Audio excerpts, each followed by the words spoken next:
Hi there folks, this is Tim with an Elite Dangerous stream. In this stream I'm continuing my exploration journey with the Galactic Nebula expedition, and let me quickly show you where I am at. Okay, here's the galactic map, and that's where I'm currently located, where the bottom of that kind of pinpoint triangle is. And this is where I'm supposed to be in roughly kind of 2 hours and 10 minutes, I think. There should be some other players that I can see there and kind of meet up with at the waypoint. And then basically after that tonight, I'm just going to see how far I can get towards the next waypoint and just make my next week a little bit easier. That's really it. So probably about halfway between the two, just a random spot, maybe there, a little bit less than halfway, and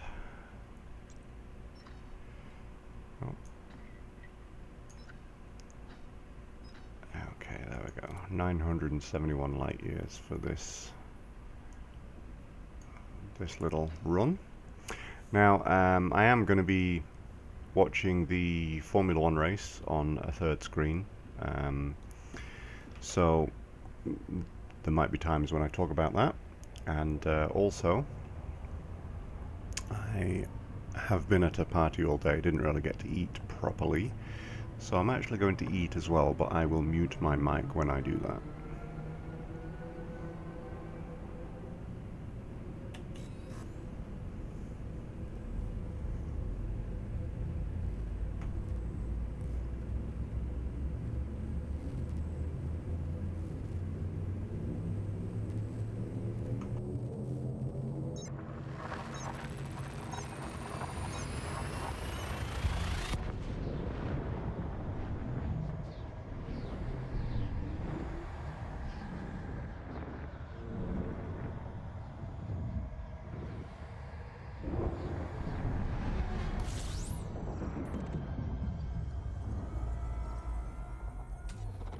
Fuel scooping. Fuel scoop disengaged.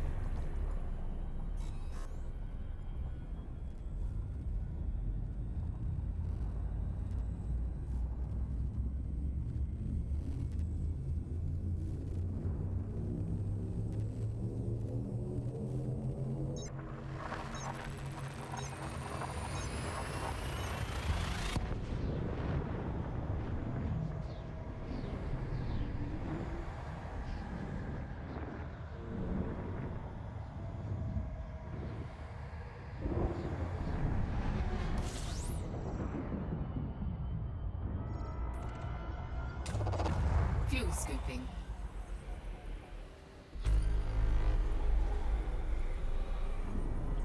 Fuel scoop disengaged.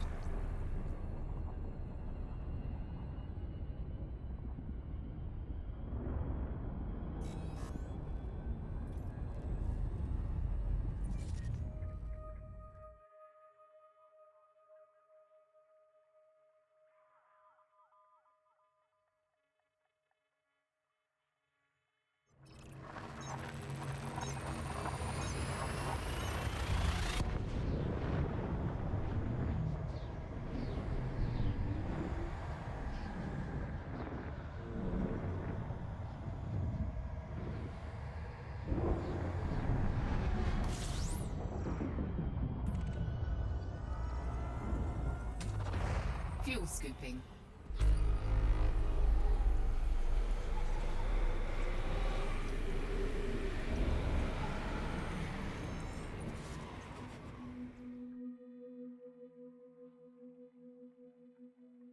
Fuel scoop disengaged.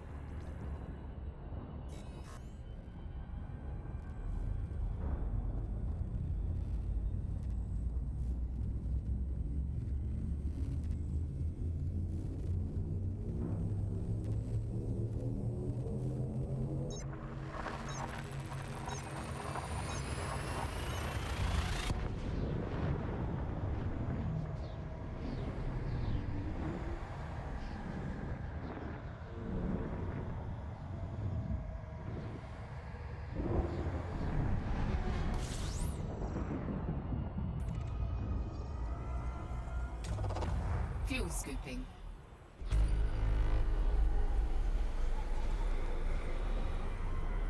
Fuel scoop disengaged.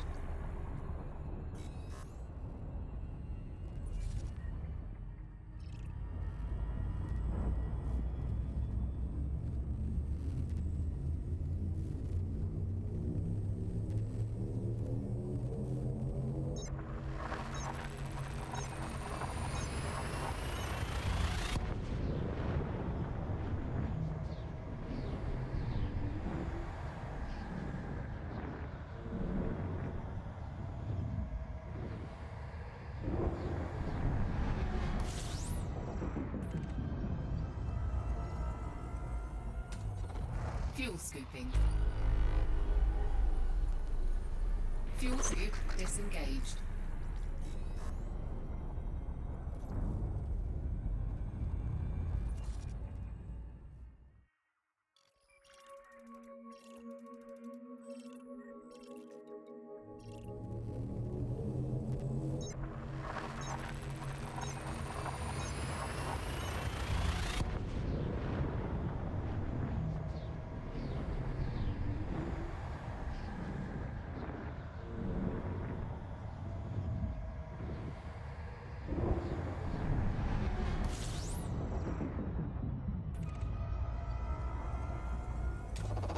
Fuel scooping.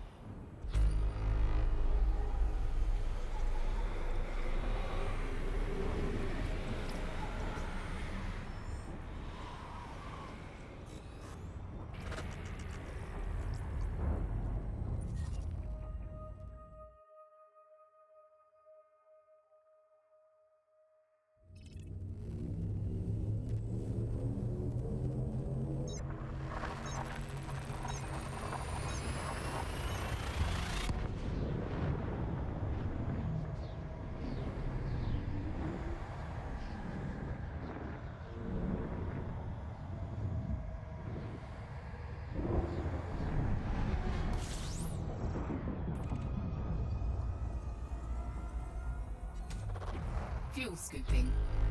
Fuel scoop disengaged.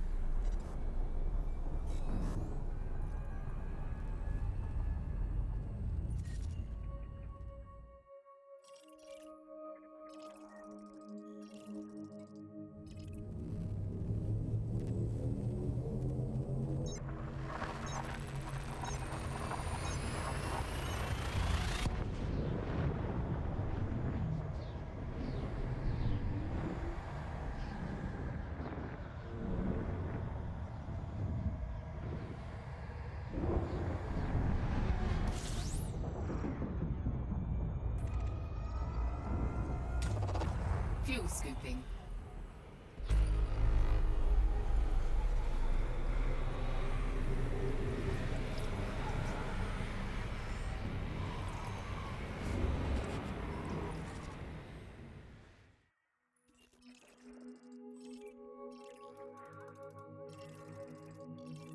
Fuel scoop disengaged.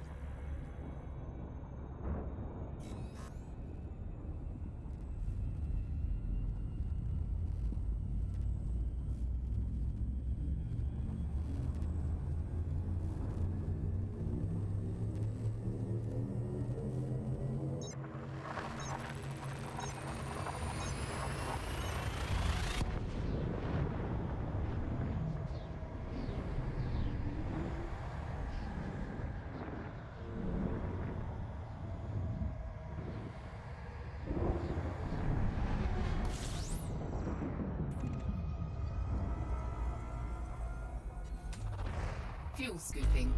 Fuel scoop disengaged.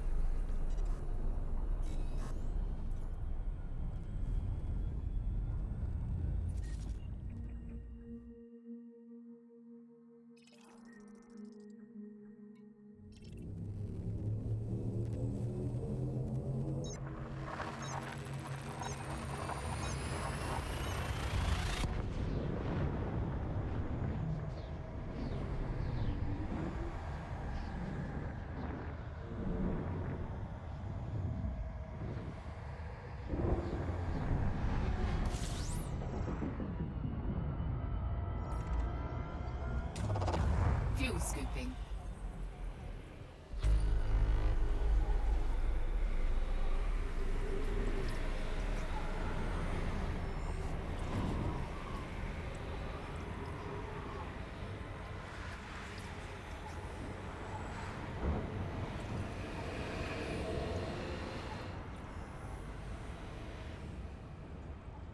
Fuel scoop disengaged.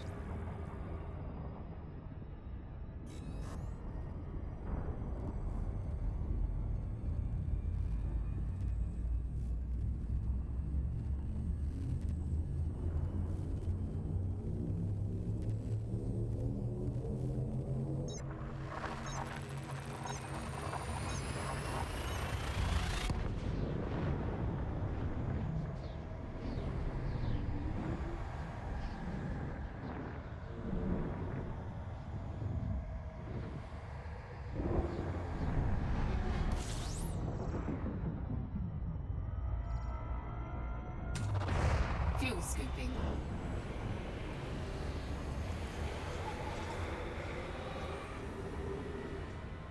Fuel scoop disengaged.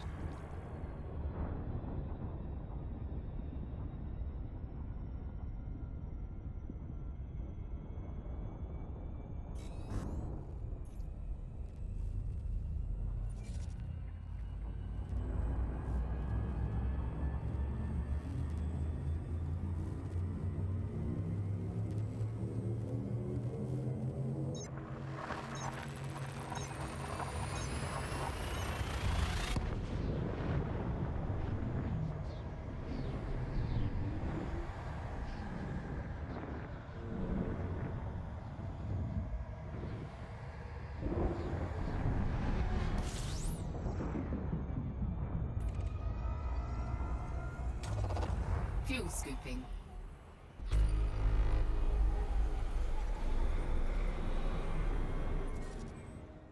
Fuel scoop disengaged.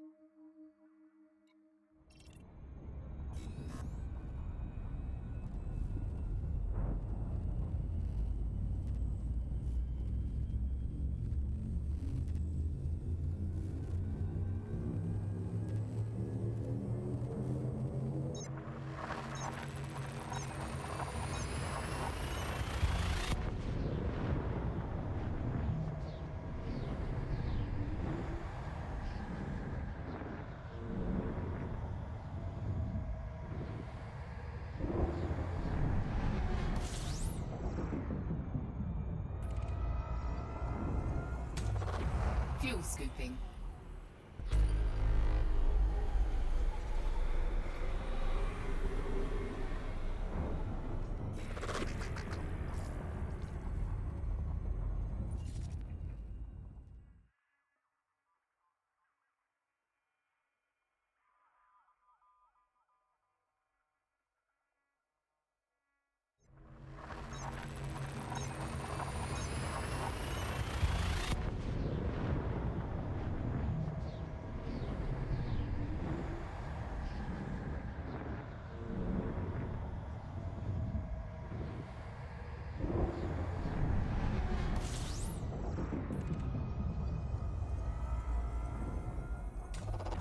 Fuel scooping.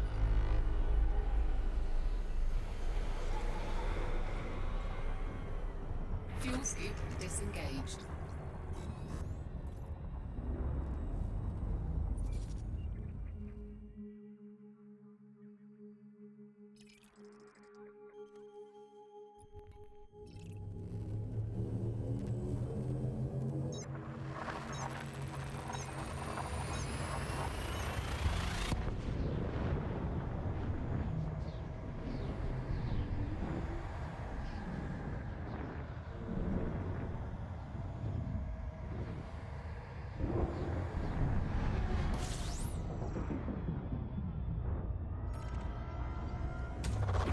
Fuel scooping.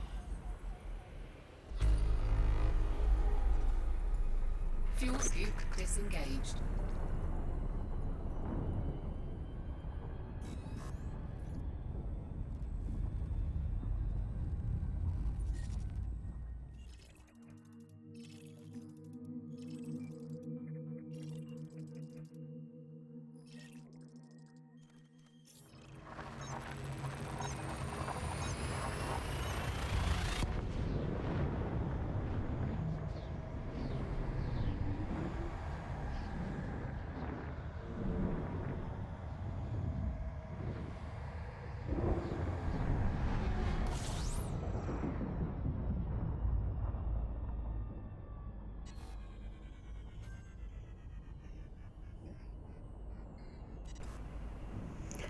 Well, this is interesting.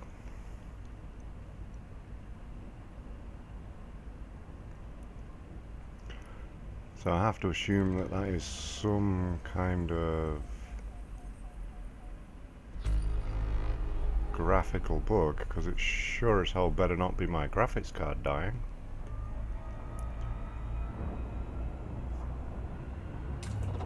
Fuel scooping. Yeah, that's a graphical bug. Fuel scoop disengaged.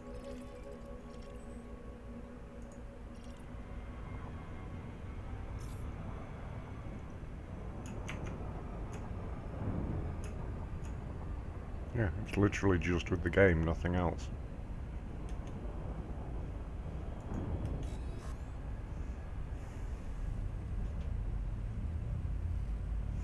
I'll see if a jump will fix it. If it doesn't, then I will exit out and come back into the game again and see what happens.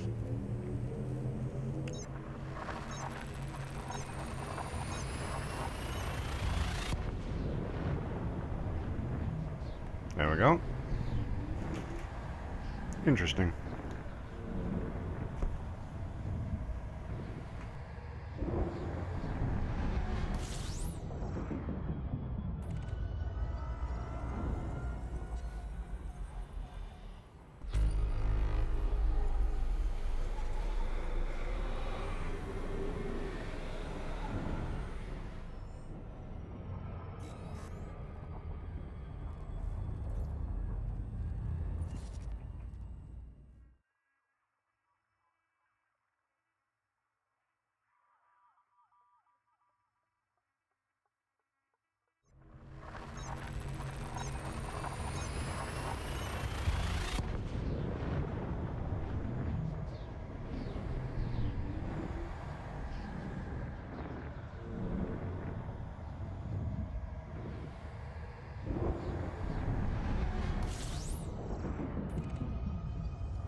Fuel scooping.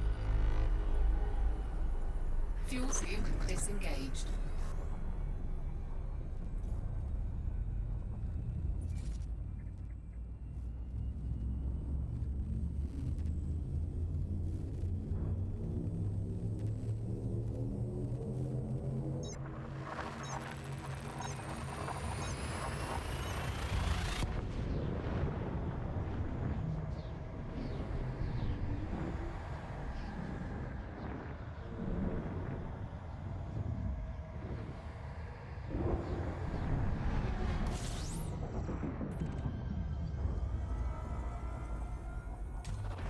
Fuel scooping. Fuel scoop disengaged.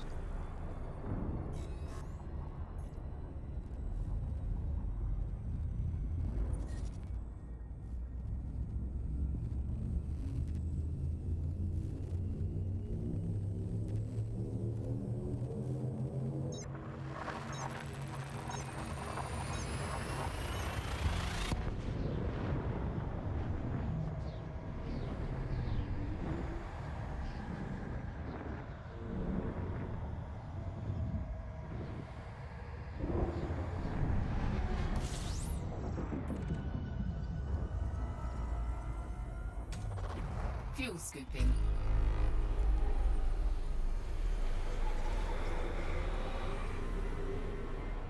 Fuel scoop disengaged.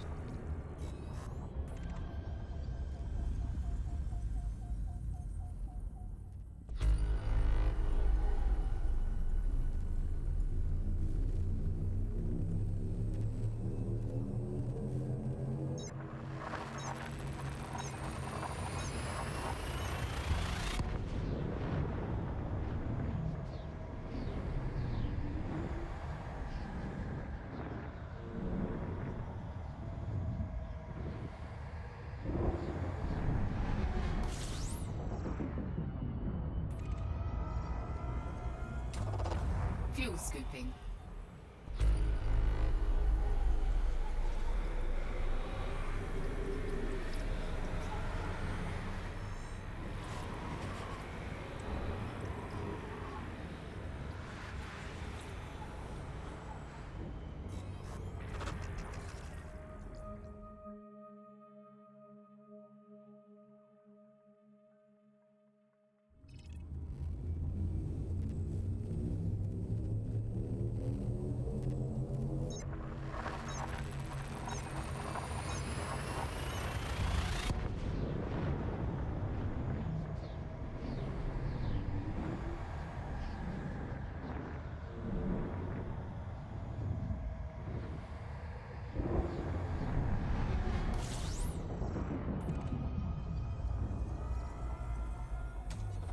Fuel scooping.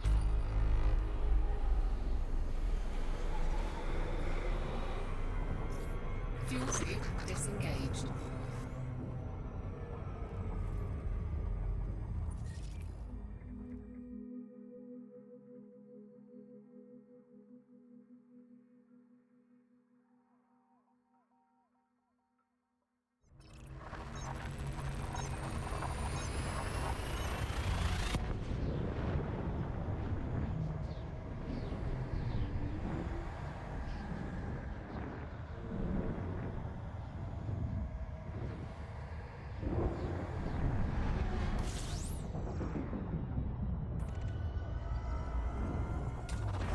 Fuel scooping.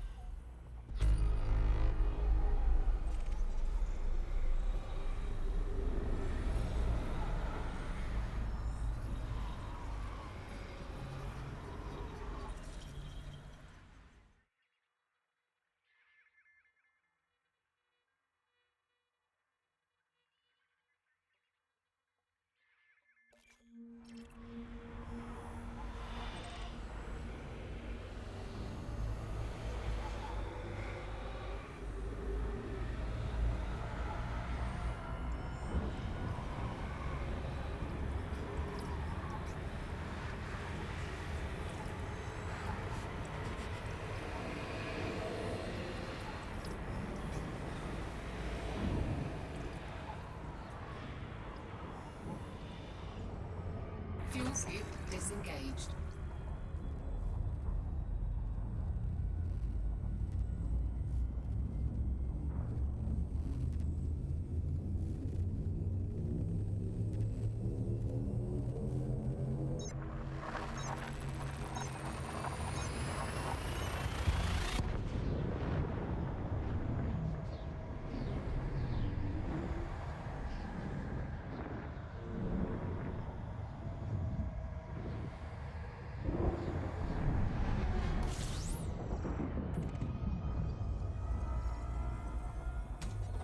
Fuel scooping.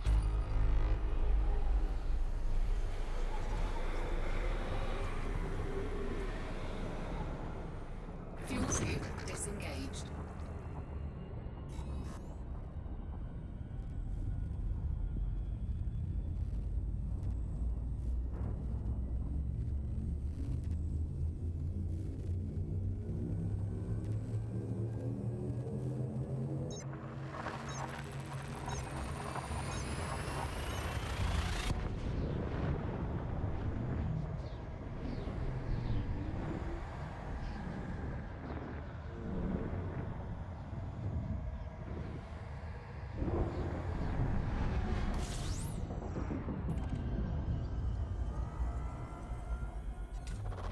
Fuel scooping. Fuel scoop disengaged.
Fuel scooping. Fuel scoop disengaged.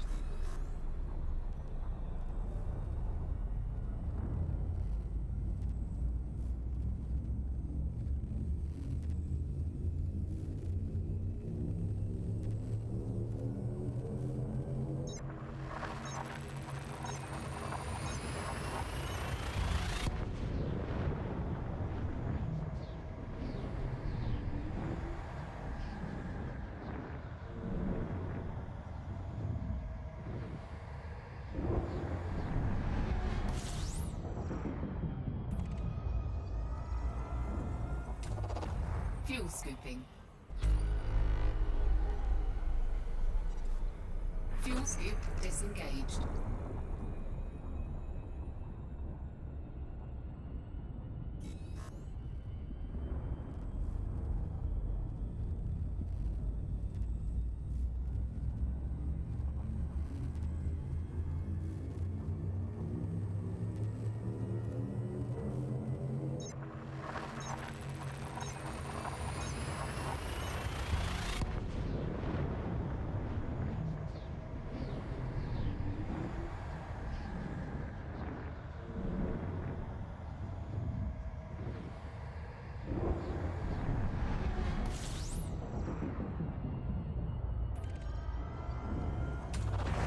Fuel scooping.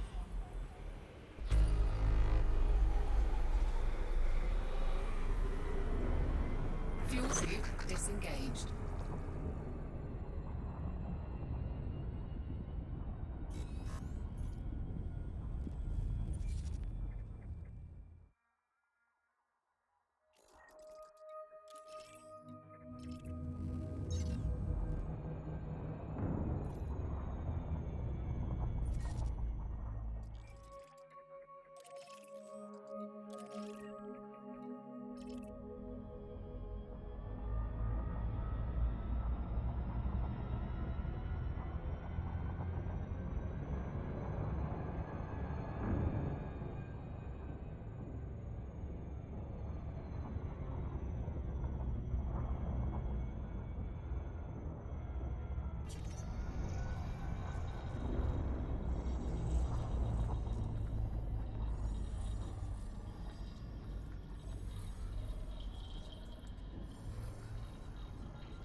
Fuel scooping.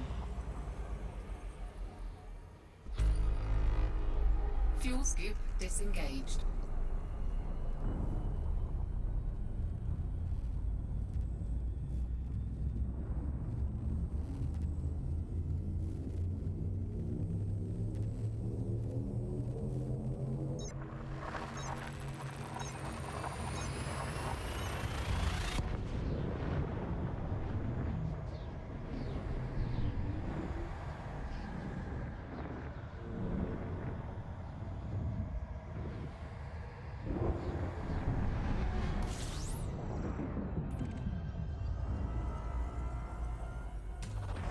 Fuel scooping.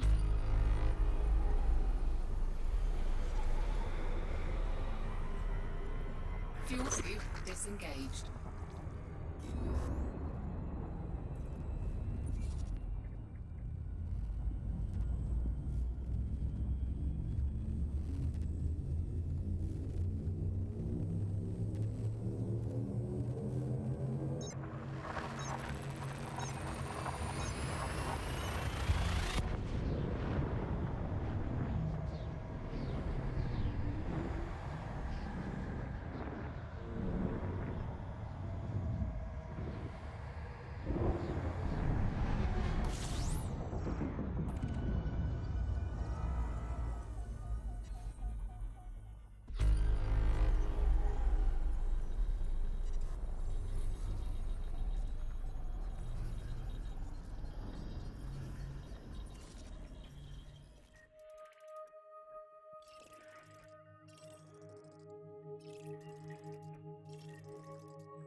Fuel scooping. Fuel scoop disengaged.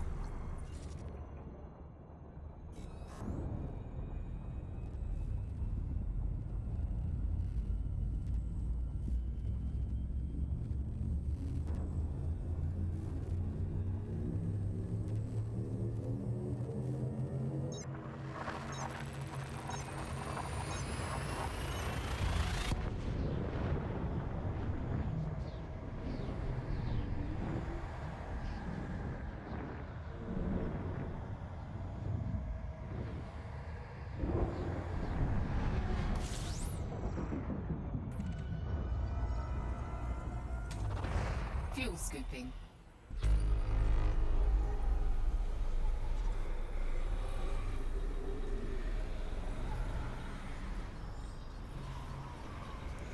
So I'm getting lots of dropped frames for no reason that I can understand, so I'm going to stop and restart the stream.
So for absolutely no reason whatsoever, I was getting a massive amount of drop frames. I've literally changed no settings whatsoever, just kept stopping streaming and restarting streaming. Now it's fine. So that was a bit strange.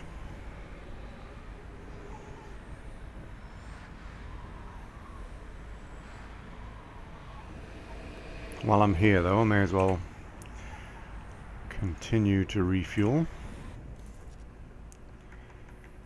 And let's see, how far away is that now? 1,700.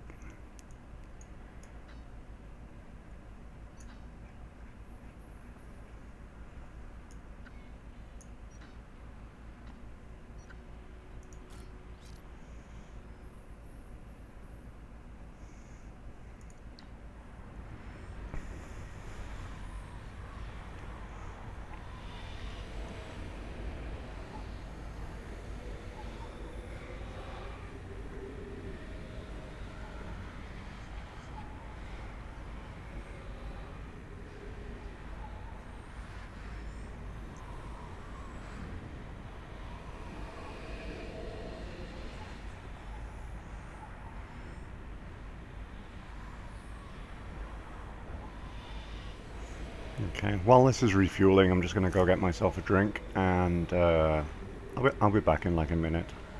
I'm going to keep the stream on though.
Absolutely, technology is the modern day voodoo. It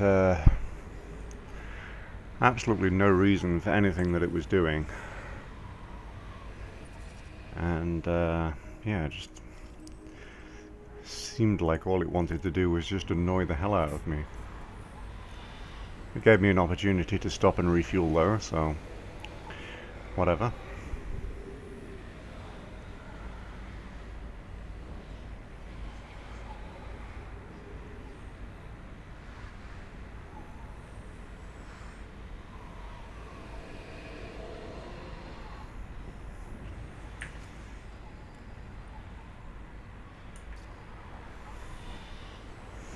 So how are you today, Jerome?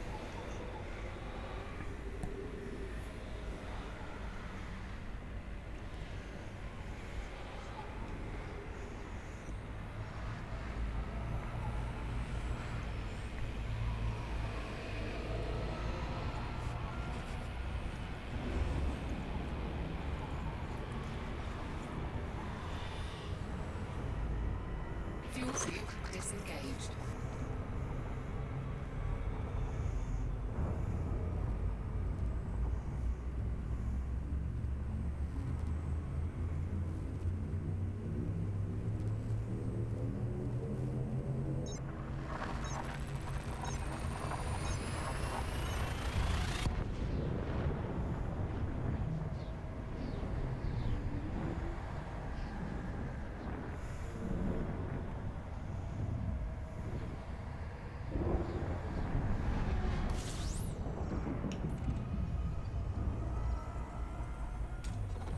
Fuel scooping.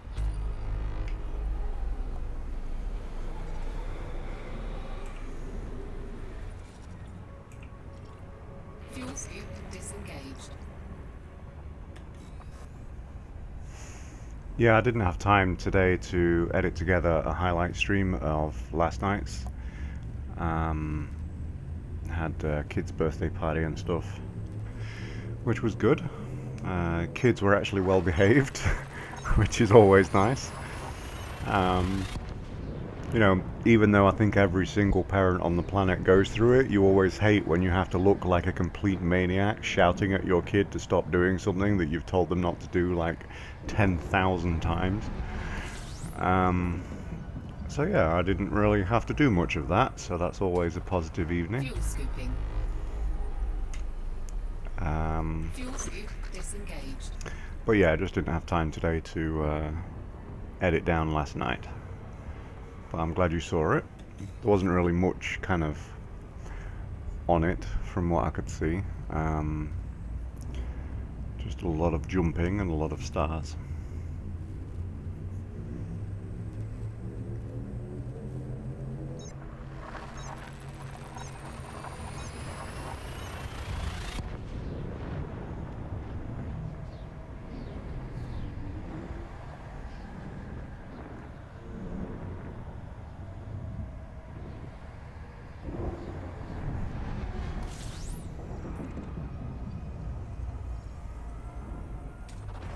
Fuel scooping.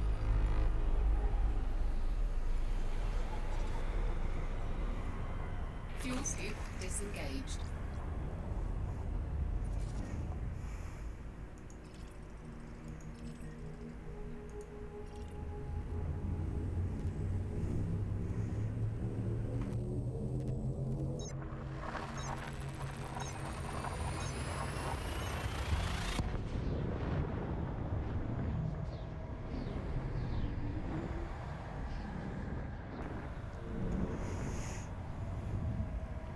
Now you have a 9-year-old, okay.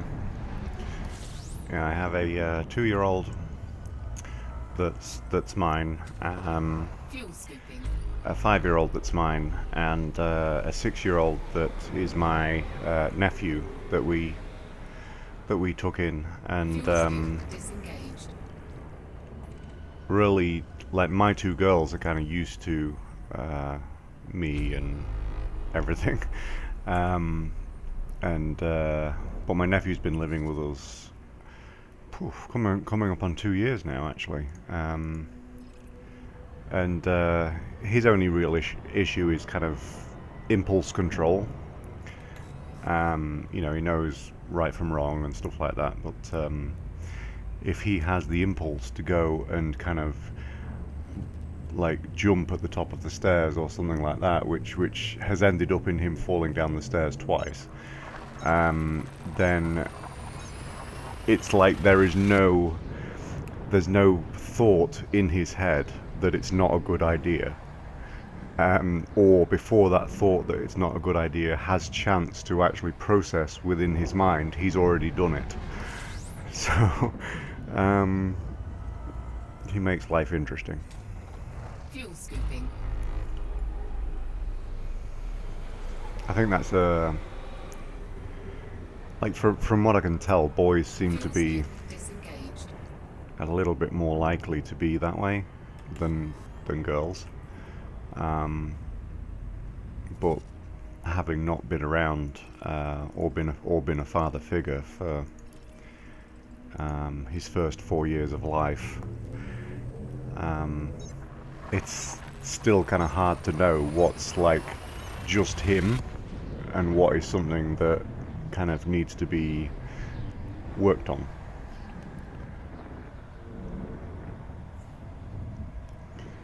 But yeah, they were very good today, so happy evening for everybody. Fuel scooping. Fuel scoop disengaged.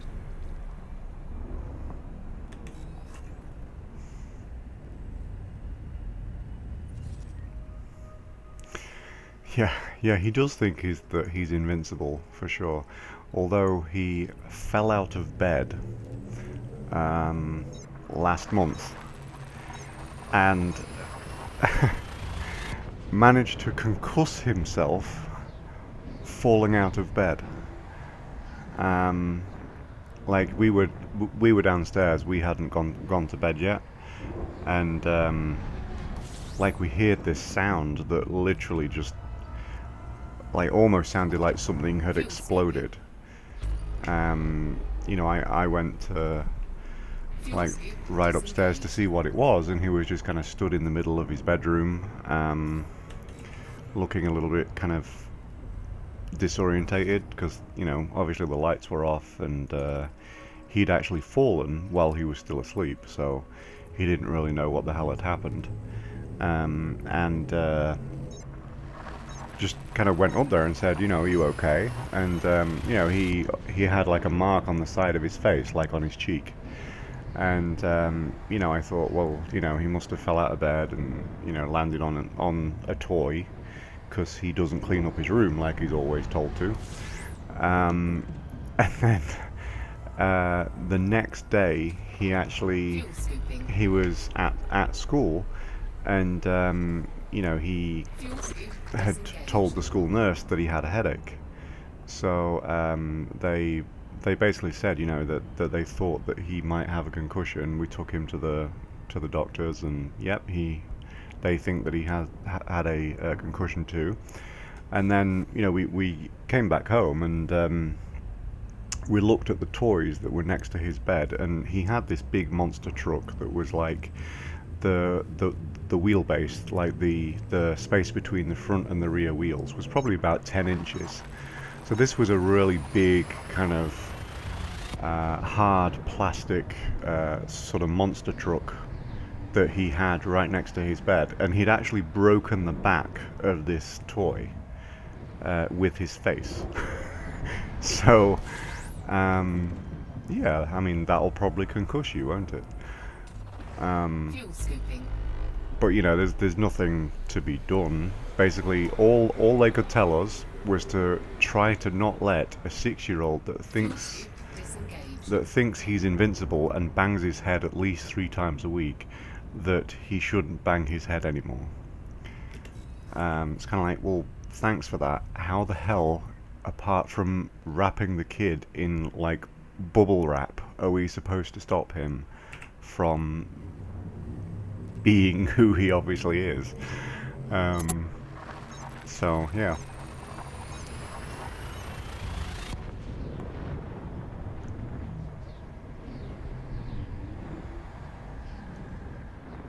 It's kind of one of those stories that I'm going to really enjoy telling him when he gets older.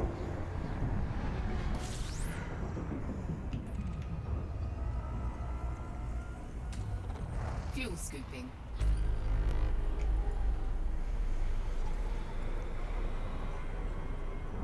Fuel scoop disengaged.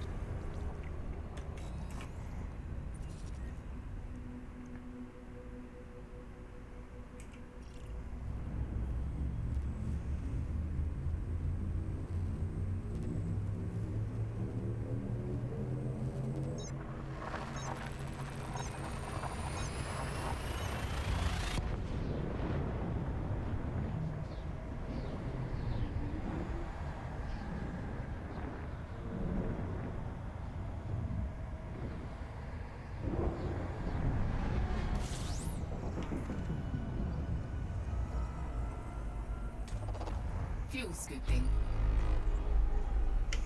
Yeah, I mean, I didn't really know an awful lot about kind of concussions or treatment or anything like that before he did that. So, like, I was thinking, you know, once the school called up, I was thinking, well, you know, we probably have to keep him awake and stuff like that, and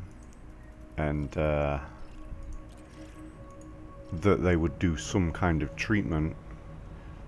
But basically, no. You know, they just try to get you to not have another one.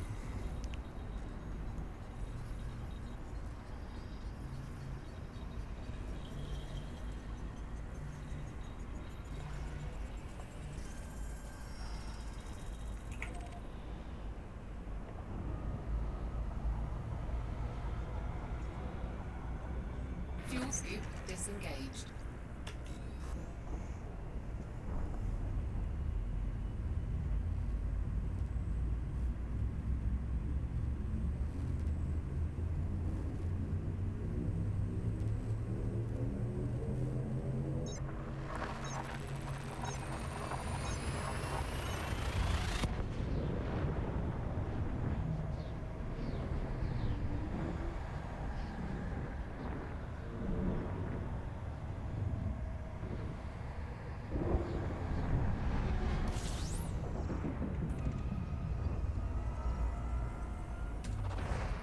scooping.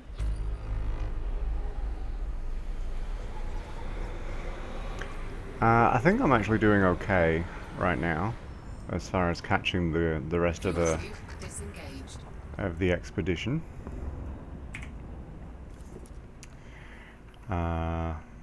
This is where I'm supposed to be tonight, 1,200 light years away, so I can probably get there in an hour and 20 minutes. There might, because there's actually a meetup at 2 a.m. and it's 12:50 a.m. now. By the time I get here, there might still be some other players there, and then basically by getting here today, then I'm actually caught up with the rest of the group. That nebula that's directly in front, the kind of orange and green one, that's the one that I'm heading to.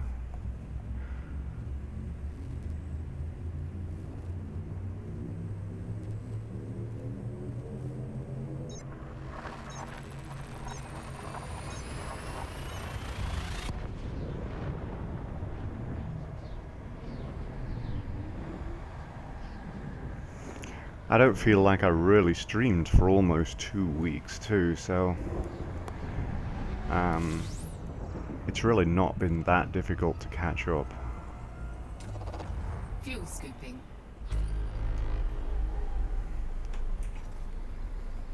Fuel scoop disengaged.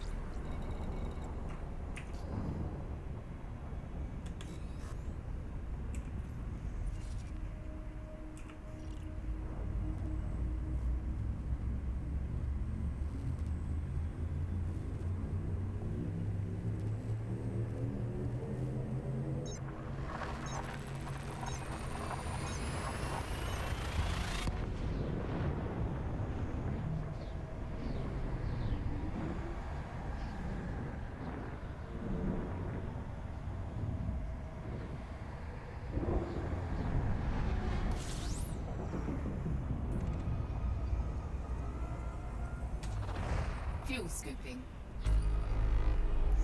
No, actually, the last void that I felt like I was in was much earlier Fuel scoop disengaged. in the journey. I'll show you when I get in the next system. What is that?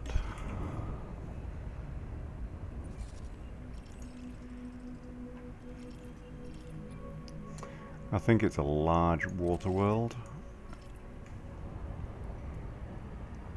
I'm going past it anyway, so. Hi, Cadmonzoa, how are you?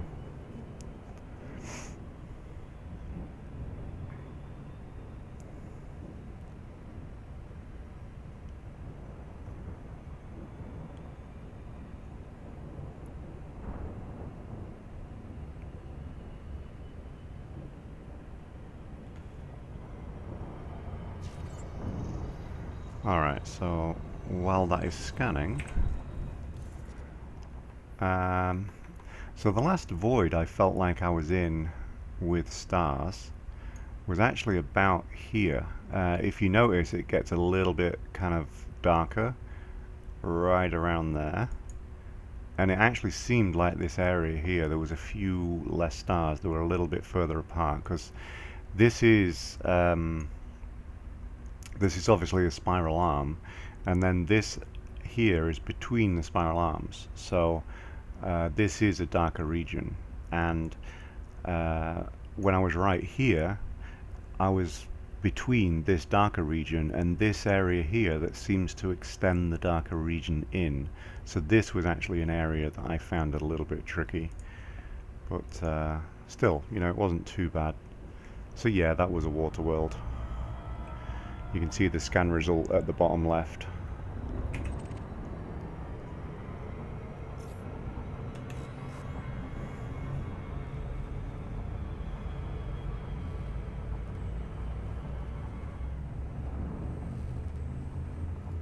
Yeah, I think Star Citizen and Elite will end up being similar in a lot of respects. You know, obviously the overriding one being that they are space games. They'll have similar things like, you know, kind of combat, trading, stuff like that. The main difference really is how they're being Fuel developed. scooping. Fuel scoop disengaged. Like this is a finished product that basically has features that aren't in it yet, that are already in Star Citizen in its alpha form. But Star Citizen is still alpha, so it's not at the completed product stage yet where you can actually play it, and not just lose everything or have it suddenly crash for no reason or whatever. Just basically totally different philosophies of development. And what I'm doing now is Fuel scooping. for a lot of people the most boring part of the game, which is exploration. And basically I'm doing this because I was a little bit burned out with the game and kind of combat and things like that. I just didn't want to do combat for a little while, so I decided to explore the galaxy for a bit. And that's one of the nice things with this game, is that you can still play the game but feel like you're doing something completely different. And what this does, you can see I'm scanning these stars here, and the reason that I'm doing that is because you get credits for it when you take the data that you've collected back to populated space, because I'm well outside of populated space right now. I don't know if you were here when I just had the map up. I think you were. But populated space is essentially a little circle around that first waypoint right there. And I've come all the way across to here. And obviously there are lots and lots and lots of little, like each one of these dots is a system that you can visit. So yeah, I like it.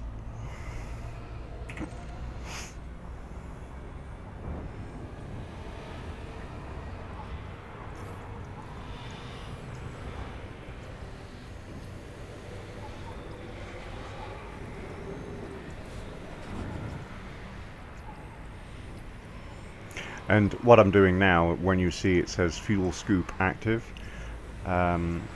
if the star is basically a type of star that you can kind of scoop various gases from, then that's what you do. You basically go to a certain kind of elevation above the star, and that's it. Yes, today is the big day. They will certainly be announcing something today. The Star Citizen guys will.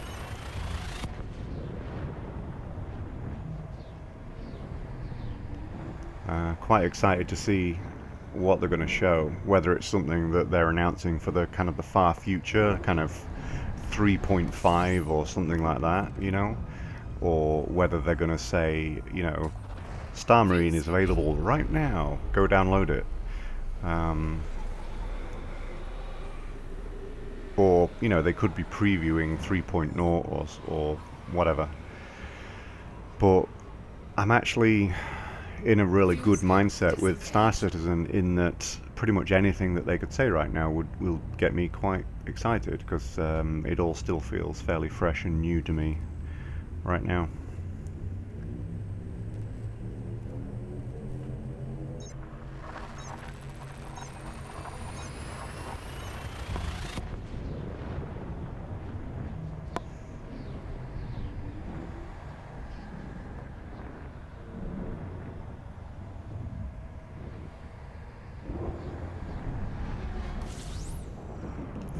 If you've never played Elite, are there any questions that you have about it that I can answer for you?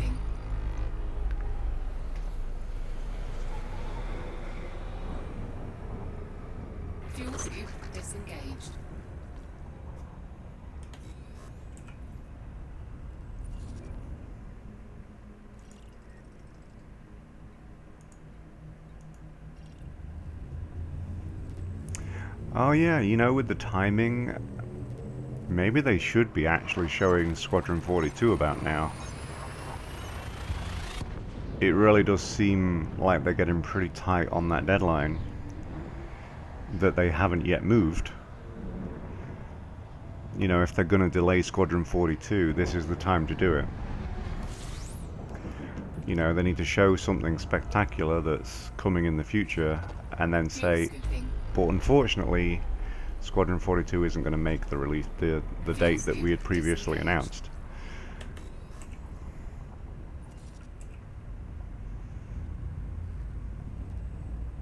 I just hope that they don't wait until it was actually due and then say, sorry, we're not going to make it, and then, you know, make us wait for a few months.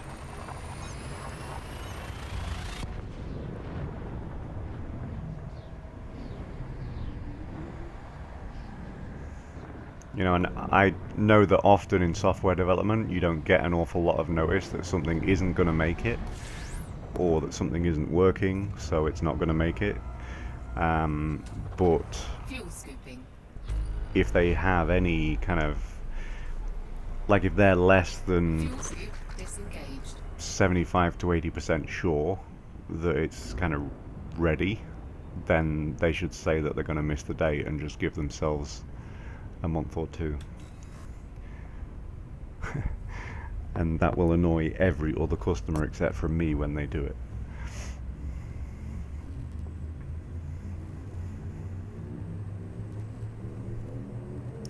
Because every other customer would want them to release it right now.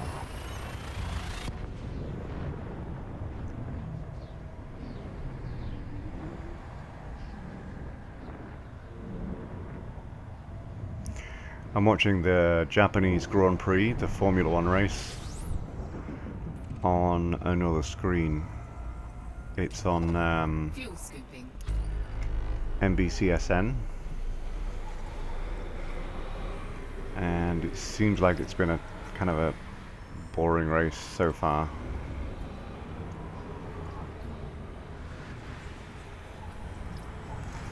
Obviously I'm not listening to the audio. Maybe I'm Fuel missing scoop disengaged. the excitement just looking at the pictures.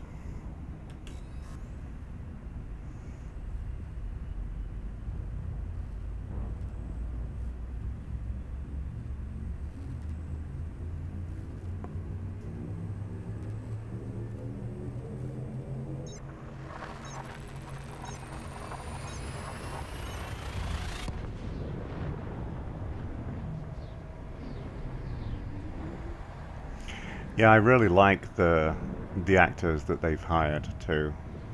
Very kind of respected individuals from what I can tell. Fuel scooping.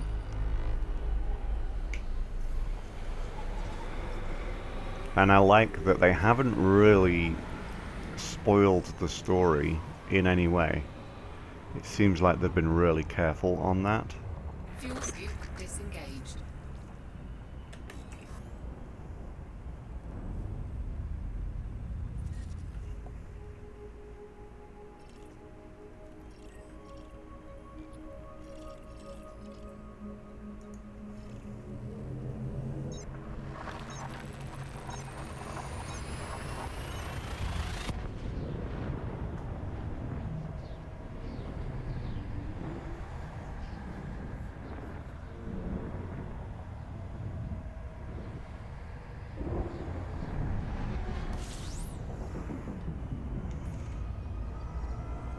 Your internet went down? Fuel scooping.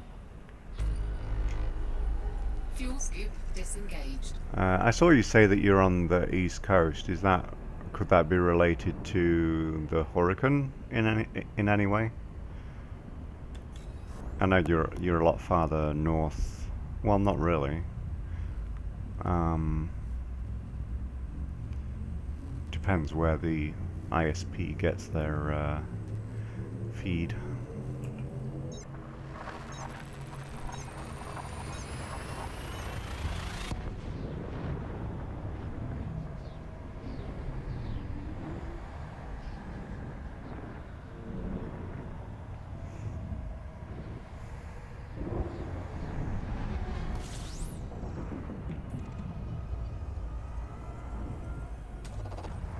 Fuel scooping. I haven't actually checked what the Hurricane is doing. I watched some of the coverage Fuel scoop disengaged. during first landfall, and then I saw it was getting weaker. And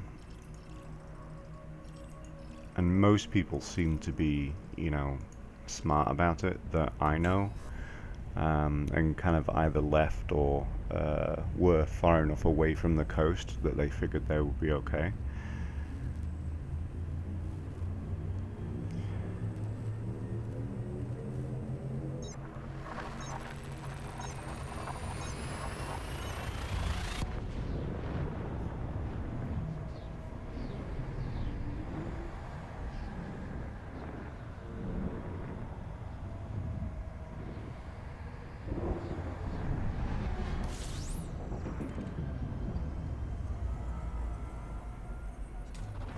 Fuel scooping.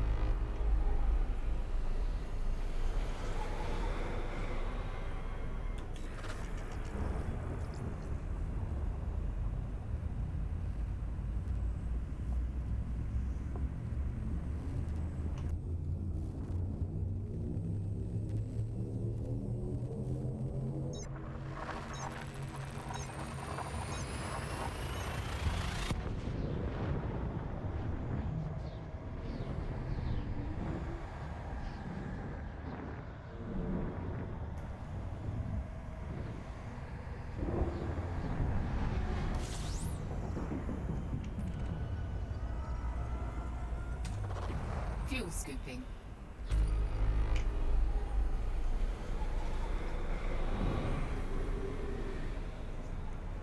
Fuel scoop disengaged.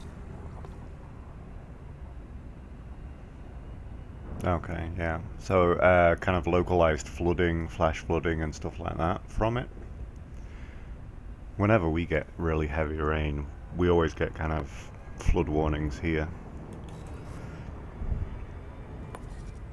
I'm just south of Chicago, and like it's actually amazing like how many houses are on floodplains here, because everything's so flat and featureless that you know, like when we were buying a house, you know, I thought about that, and I was really actually worried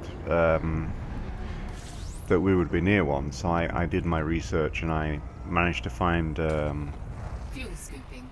the government floodplain maps, which is basically Fuel scoop disengaged. areas that are at risk for flooding. And it's amazing how many houses are on the market and in floodplains that you know, there's no information on the listing, obviously, and you know, if you took out insurance, you know, you might even only find that you needed flood insurance after you've bought the house. So yeah, I was kind of amazed by that, but yeah, I managed to find houses that were away from floodplains that have like a 0% chance Fuel scooping.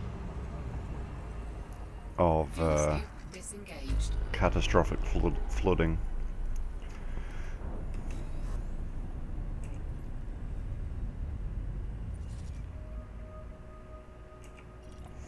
I lived in Massachusetts for almost a year. The first US company that I worked for, I actually worked for them when I was in England still. So yeah, I lived in Woburn, which is spelt Woburn, in Massachusetts. And the company that I worked for Fuel scooping. was in one of the Bedfords in Massachusetts. And I say one of the Bedfords because you have basically, as you move west, you have Bedford, New Bedford, Bedford, New Bedford, Bedford, New Bedford. Fuel scoop disengaged. because they couldn't think of new names for towns, apparently. That's really funny.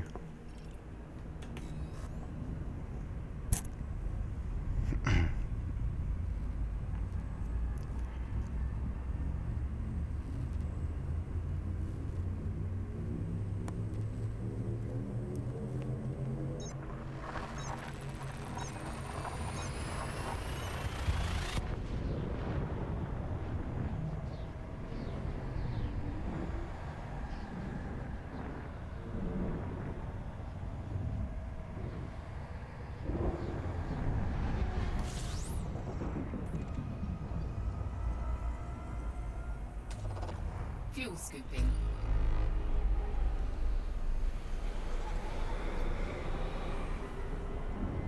Fuel scoop disengaged.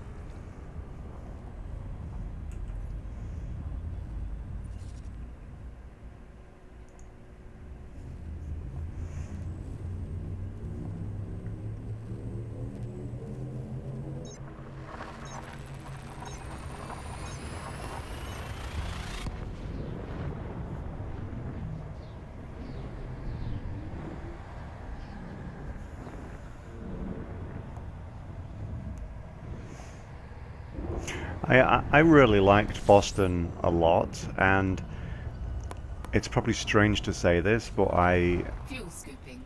because I come from a country which it's I don't know how easy it is to understand, but you kind of Fuel take scoop your history disengaged. for granted in England because you're still surrounded by it. Like I grew up in a house that was next door to a church that was about 1200 years old, and you know, it's just a church that's there. Like almost every single little village or town or whatever in England has a building in the middle of it, a church that's like 800 to 1,000 years old. And what I really liked about Boston, especially, was how within reach the history of the United States felt. Um, you know, when you think about the people and the history that formed England, it's all gone. You know, there are places that these, you know, battles happened, such as Bosworth Field and things like that, where you know Fuel scooping. it's just a field and it's Fuel overgrown scoop and disengaged. nothing is there really that actually gives you a sense of the history. You know, like it's very difficult to kind of associate yourself with the history. Whereas in Boston, it was so easy and, you know, within reach. That's really the only description.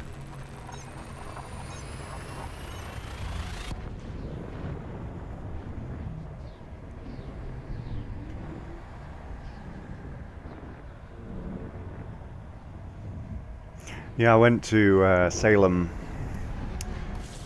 Uh, that was pretty interesting to be Fuel somewhere like scooping. that. There's some really, really cool houses in Salem that just gorgeous houses. Fuel scoop disengaged.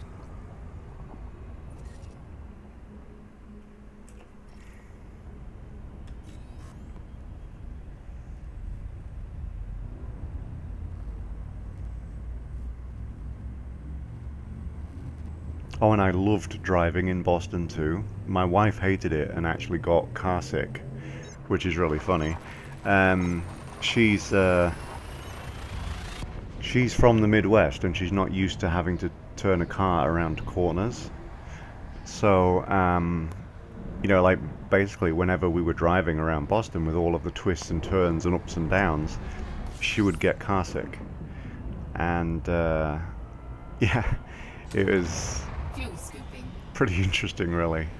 And I got used to the roads straight away because the thing with driving around Chicago is that it's there's a there's like a system of streets. So basically, you know, wherever you're going, you basically know which exact cross street away from the city of Chicago it is based on the number of the address. So you know exactly how far you have to go because it's a grid system. And that actually makes it pretty easy once you understand that. But like around Boston, I memorized most of the roads and stuff like that because it was so much like England. And the thing with the way my mind works with remembering roads is that I remember features. So I'll remember a certain house on a corner or a certain store or whatever that I'm driving past. Whereas with the Chicago area, you need to remember your street numbers and your cross streets. So it's like she just could not remember anything and had to use the GPS all the time to drive around. The thing that I like driving downtown Chicago and that I liked driving with Boston is that it was an interesting challenge. And but the times that I was there were probably a little bit nicer because my wife worked in downtown Boston and I worked in Bedford, obviously in the suburbs. Fuel scooping. And I would be dropping her off downtown at like 6 a.m. So I didn't really get that much traffic. Fuel scoop disengaged. But I did get myself a bumper sticker that said "mass holes" because I started to drive like one. And that's pretty much how you have to be in a city, though. It's like Chicago, are you going to wait for a space which might never actually be there, or are you just going to force the nose of your car in and make someone give you a space? It's just kind of how you have to drive.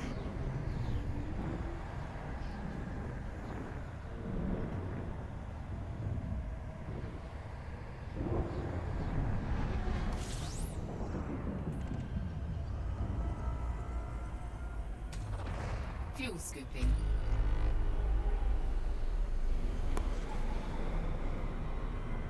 Fuel scoop disengaged. My father-in-law that's from here, because my wife and my father-in-law are from the Midwest. He said, if you haven't parked your car in the middle of the road and and blocked traffic because you weren't going to get out otherwise, then you haven't truly experienced Chicago traffic.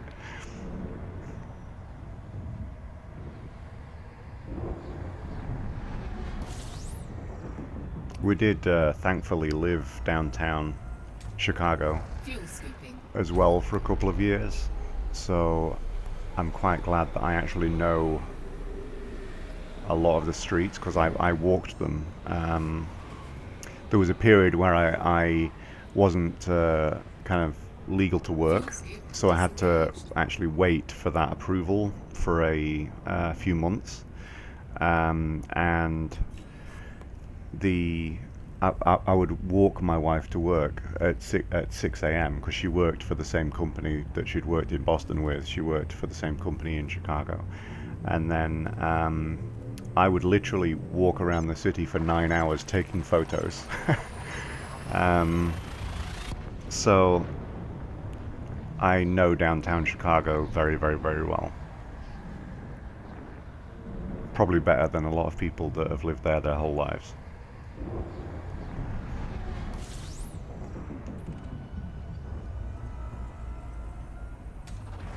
Fuel scooping.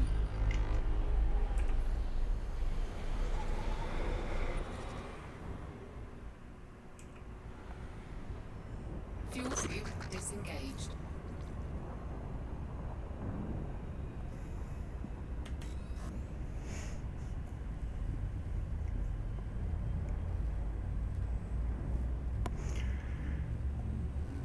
The buses here still seem pretty popular from what I can see. Things like the Greyhound. With friends that are traveling across the country, even though there's really cheap flights now, people always mention either the Amtrak or a Greyhound.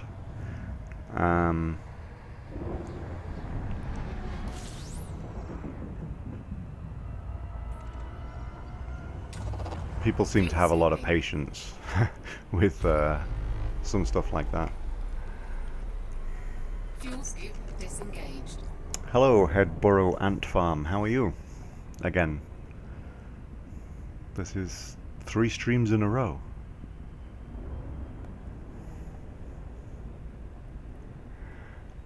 This spaceship is pretty much fitted out for exactly what it's doing, which is for jump range.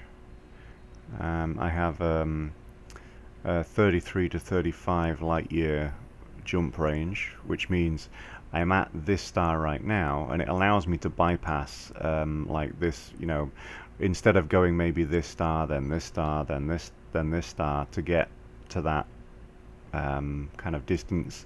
I can do a single jump because I have the range to do it. This one is 27 light or 28 light years away, so I can make that in one jump because I have the range that you can see down here. So the objective right now is actually to get to this nebula that you can start to see right there with the orange and the green directly in front of the camera right now. That is my target for today. But hopefully I'll get a little bit past that, because that means I'm actually ahead of the group. Because there are actually other players that are all in this group traveling to the same place as me.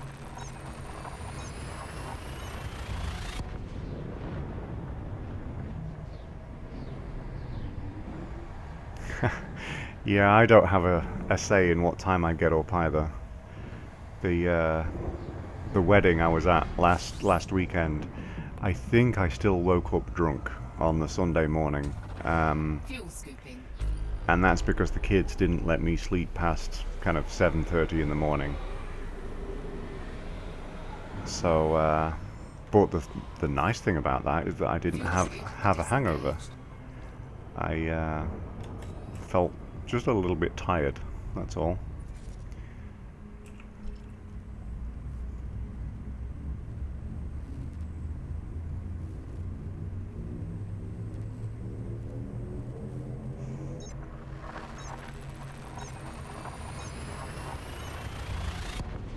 Okay, things might be getting interesting in the Formula 1 race now.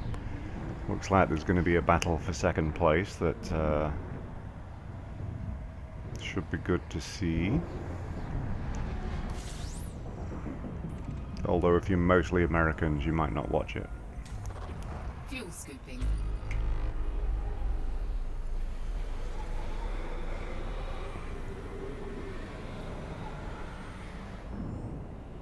Fuel scoop disengaged.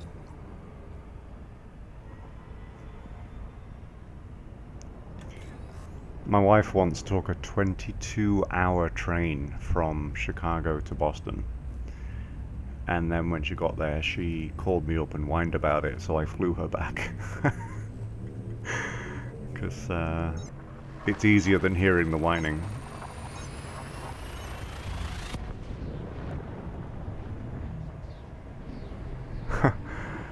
Well, if you're not wanting to be reminded because of the current election, I don't think it's just a US phenomenon. England has had a really strange political kind of upheaval the last few years as well.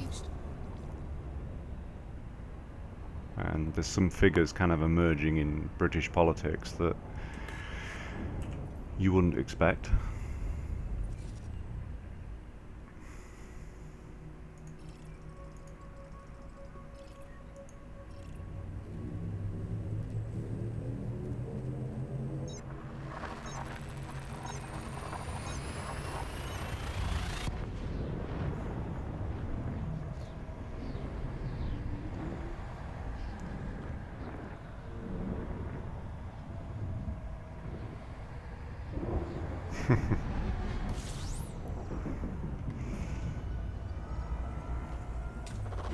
Fuel scooping.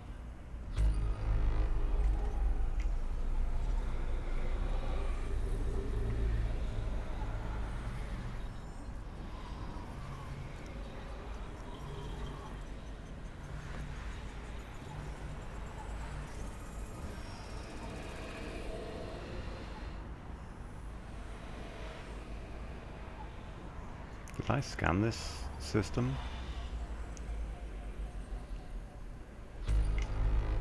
Yep, okay.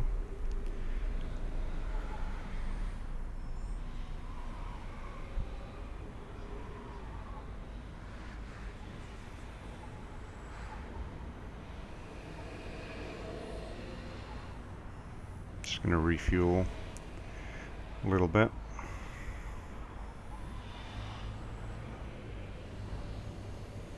Maybe I can get to maybe 250 and just sit here, and that'll be okay for my heat levels. Yeah, it's pretty close now. And I might actually be like on time with the rest of the group. On another screen, I'm just opening up the forum thread for the Galactic Nebula expedition, which is what I'm doing. And I'm just going to make sure of what the meeting time was. So 8:30 a.m. UTC, so UTC time. So I have 2 hours actually to get to the next waypoint, which means I'll probably be there early. I'm okay with that. So there should actually be all the players on the planet's surface when I get there. So let me drag this over if I can. Let's see. Okay. So if you look on the screen now, you can see the information that I'm using. This is the system that I'm heading to, and they tell you which planet to go to, and then they tell you what feature to go to on the planet, and the coordinates of the location are up here so that you can actually find which crater it should be if there's more than one that looks similar. And then they've got a picture of the exact thing. So it's like there's a large crater and a smaller crater within it, right there, which is this one here, and then it's that one. That's the crater there that you just have to be on the edge of. So they do a really good job of informing you exactly where you need to go.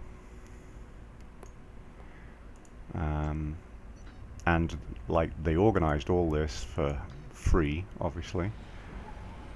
Just other players of the game. Yes, game time is real time. In order to allow for the vastness of space, because they've made the systems one-to-one scale. So if it's supposed to be not possible to travel faster than light in real life with current understanding of physics. So what they've done is they, for the sake of gameplay, have allowed you to travel faster than light. So they don't accelerate the time, they accelerate the travel by allowing you to go faster.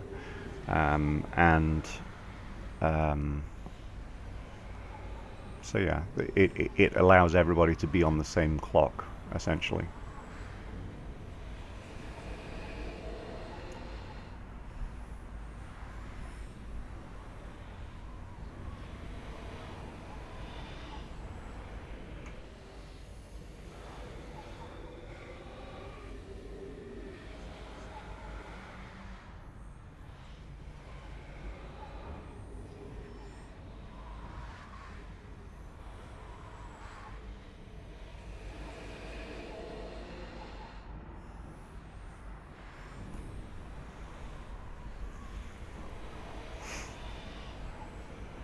Yeah, it is very nice that they plan this all out and everything.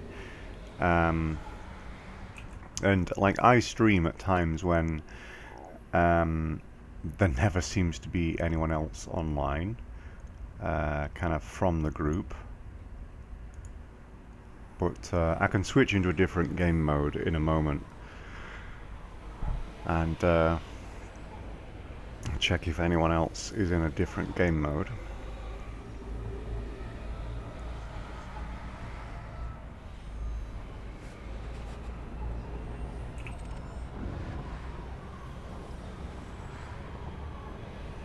Warning, temperature critical.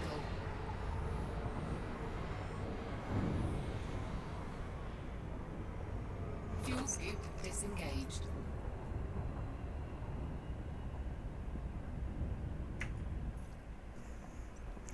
So I'm just gonna actually,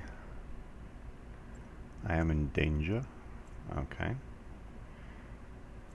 So I'm just gonna exit the game because the game has different game modes, and currently you can see all of my online friends are in open play mode. You can see that in brackets next to them.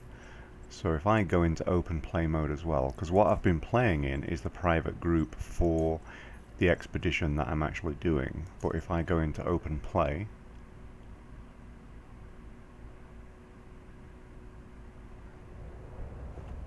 and then open the galaxy map, then you can see actually there is a player that I'm friends with exploring way out here, and it looks like everyone else is kind of back in populated space. Right there.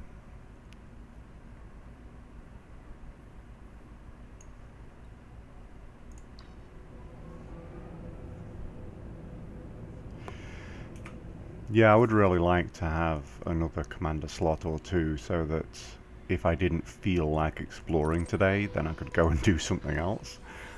But, oh well.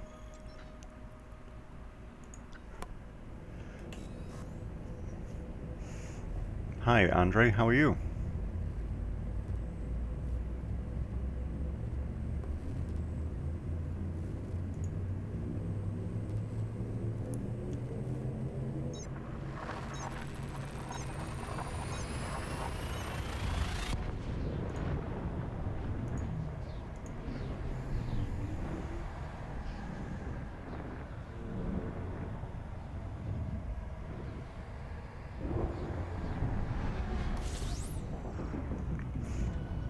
That's okay, Andre, I'll let you off. I think Fuel scooping. literally all I've done so far is scanned maybe 3 water Fuel worlds scoop total. disengaged. No Earth-like worlds at all, still. I think on this whole journey, I've only scanned 1 Earth-like world, and that was actually when I wasn't streaming. So, and the only time that I haven't streamed is the only time that I've found an Earth-like world.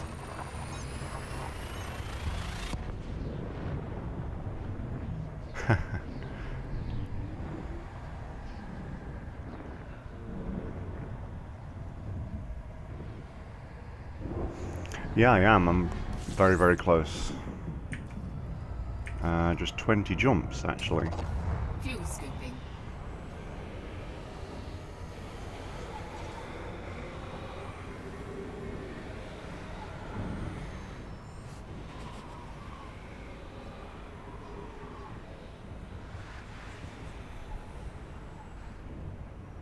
Fuel scoop disengaged. Yeah, absolutely. You want to see the heating vents or something? Is that what you're looking to see? I can show you the outside of the ship for you to see that.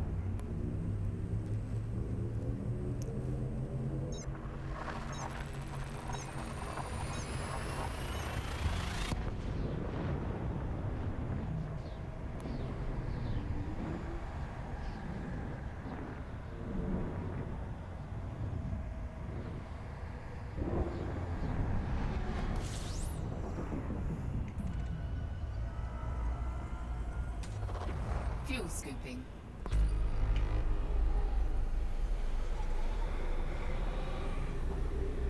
Okay. So I think I'll be cool enough right there. So yeah, this is the Anaconda. Those coils that you can see right there, those are the to try to cool the ship down a little bit. But this is what it looks like. It actually looks a lot smaller than it actually is. It's actually quite a big ship.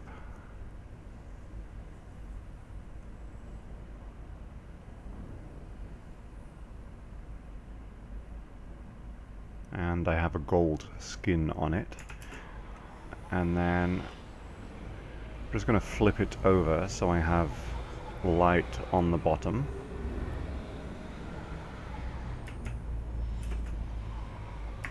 Okay, so now this side is dark, you see? Except from the coils, which are obviously glowing hot.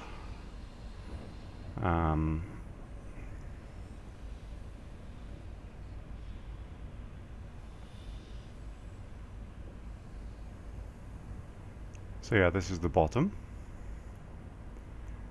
And you can see various kind of compartments on here. Now, the only ones that we actually have access to use right now are, I think, these two right here. You see, there's actually another couple of hatch types over near the back that we don't know what they're going to do yet. Frontier haven't actually told us that.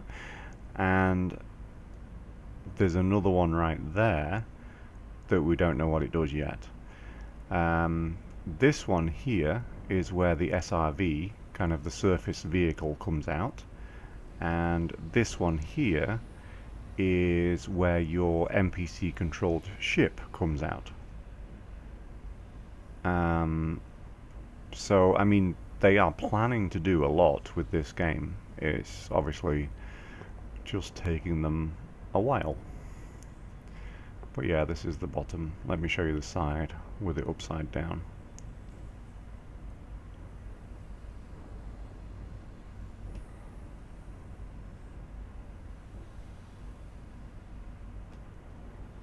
And the front.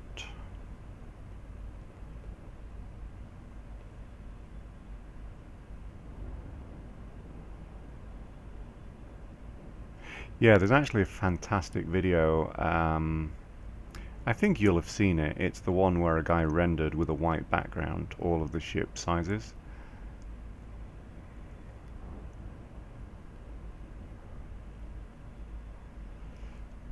So yeah, I hope that was okay.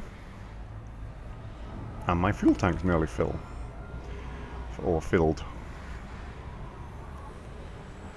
That works for me.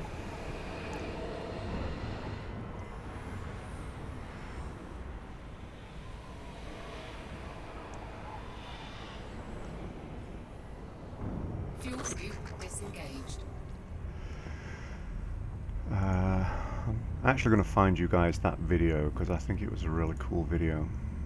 Okay.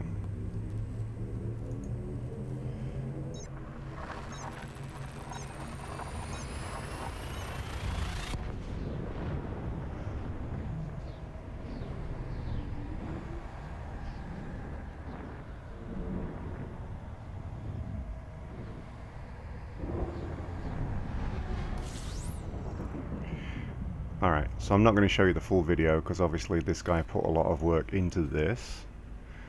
But this is a video that someone made, kind of going from, if you look at the thumbnail you can see it's kind of going through the ships and moving to larger and larger and larger ships, and it gets to the Anaconda right about here. So that's the one that I'm flying right there. And then let's see. Okay, so this is an Orbis station. These are the two capital ships that are non-player flyable. And then you can see all of the actual ships that are in the game kind of lined up across there. And mine is that one right there that my pointer is on top of. So yeah, it gives you a sense of scale to think that this ship I'm in is actually pretty massive, but nothing compared to the actual scale of the game. And then obviously, you know, these ones are just tiny and fit many times actually inside these larger ones. I'm going to give you guys the link though.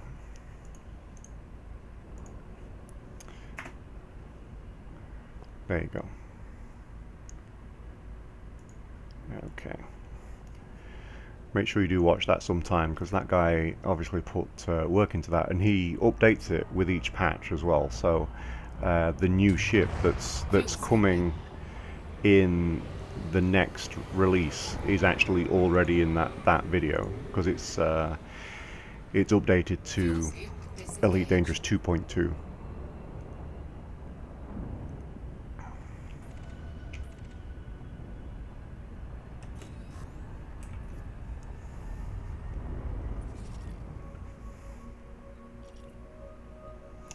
One screenshot that I want to get at some point is a planet that's a lot closer than that, so I can get a nice kind of shot of the sun from a planet's surface.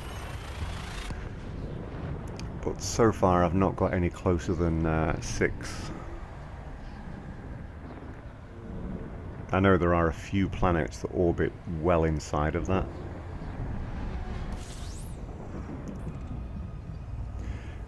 It looks like I have an uneven viewership, so someone is actually viewing on Twitch and is probably wondering where I posted that link. I posted it onto YouTube because I dual stream on YouTube and Twitch.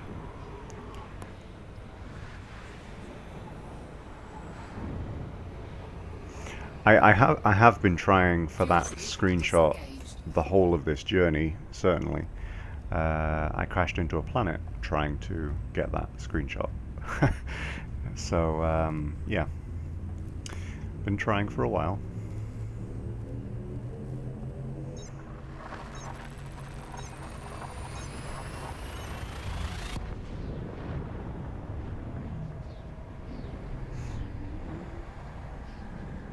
I did get a nice one, but the star just isn't as big. Yes, I blew up and destroyed my ship.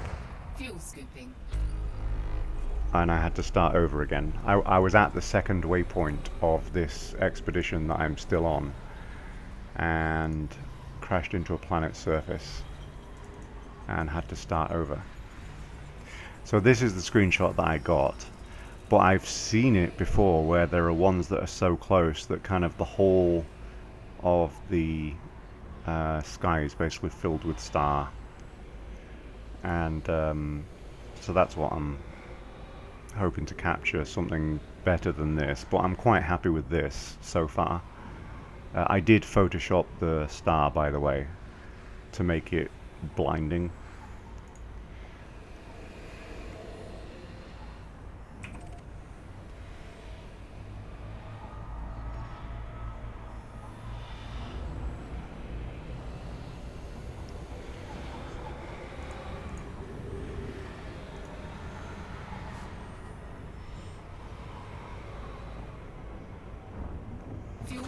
So yeah, Headborough, you won't know the story actually of this expedition for me, really. I started off like a week late or something. This was supposed to be waypoint 0, so this was where everyone was supposed to group up before they actually left. And I actually joined the expedition when they had already left waypoint 1, which was here. So I kind of really quickly went to here, then here, and then I got to about here, I think, and I saw a planet that was really close to a star. So I thought, great, I'll be able to get that screenshot that I really want. So I went down to land on the planet, and basically didn't anticipate how quickly I was landing, and pancaked straight into the planet's surface, and then obviously had to restart at the Sol system, and then I just basically speed ran to here and caught up with the group by the time I got to here.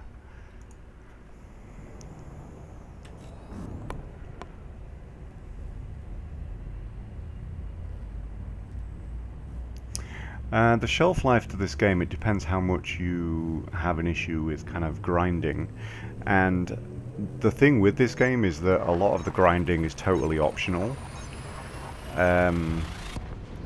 Like if you want to get in the big ship that I have, for example, you can kind of grind away and just do this monotonous stuff over and over and over again that will make you credits so that you can just get the big ship.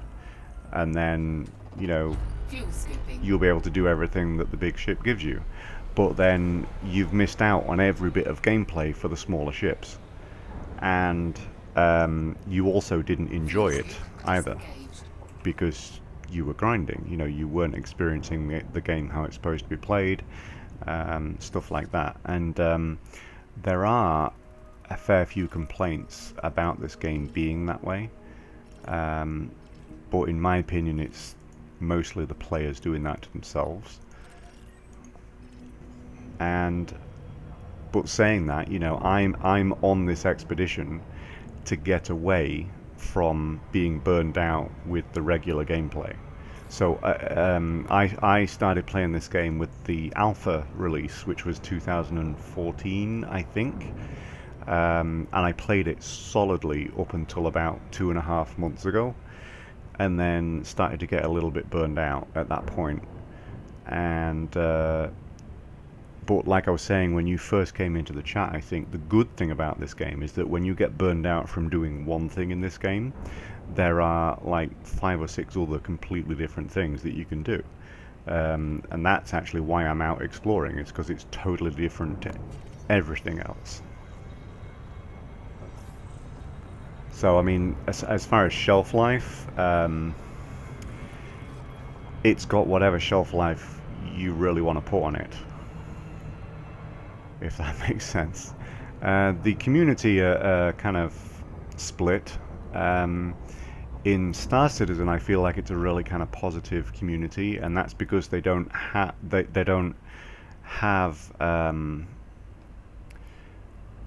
a lot of feeling that they can whine yet, because it's not because anything that is wrong with it, the developer has the excuse of always saying, well, we're not done developing it yet.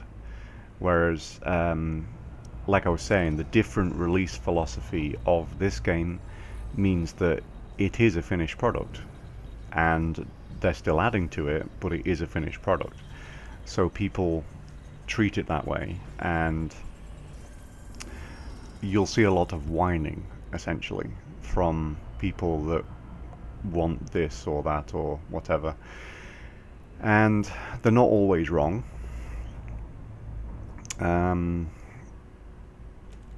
But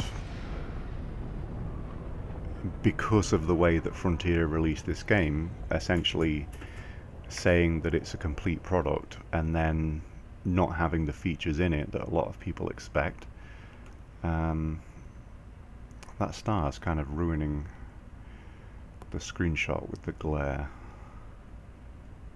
It's annoying. I wonder if I can use my ship to block it. Yes, I can. Okay. Nope.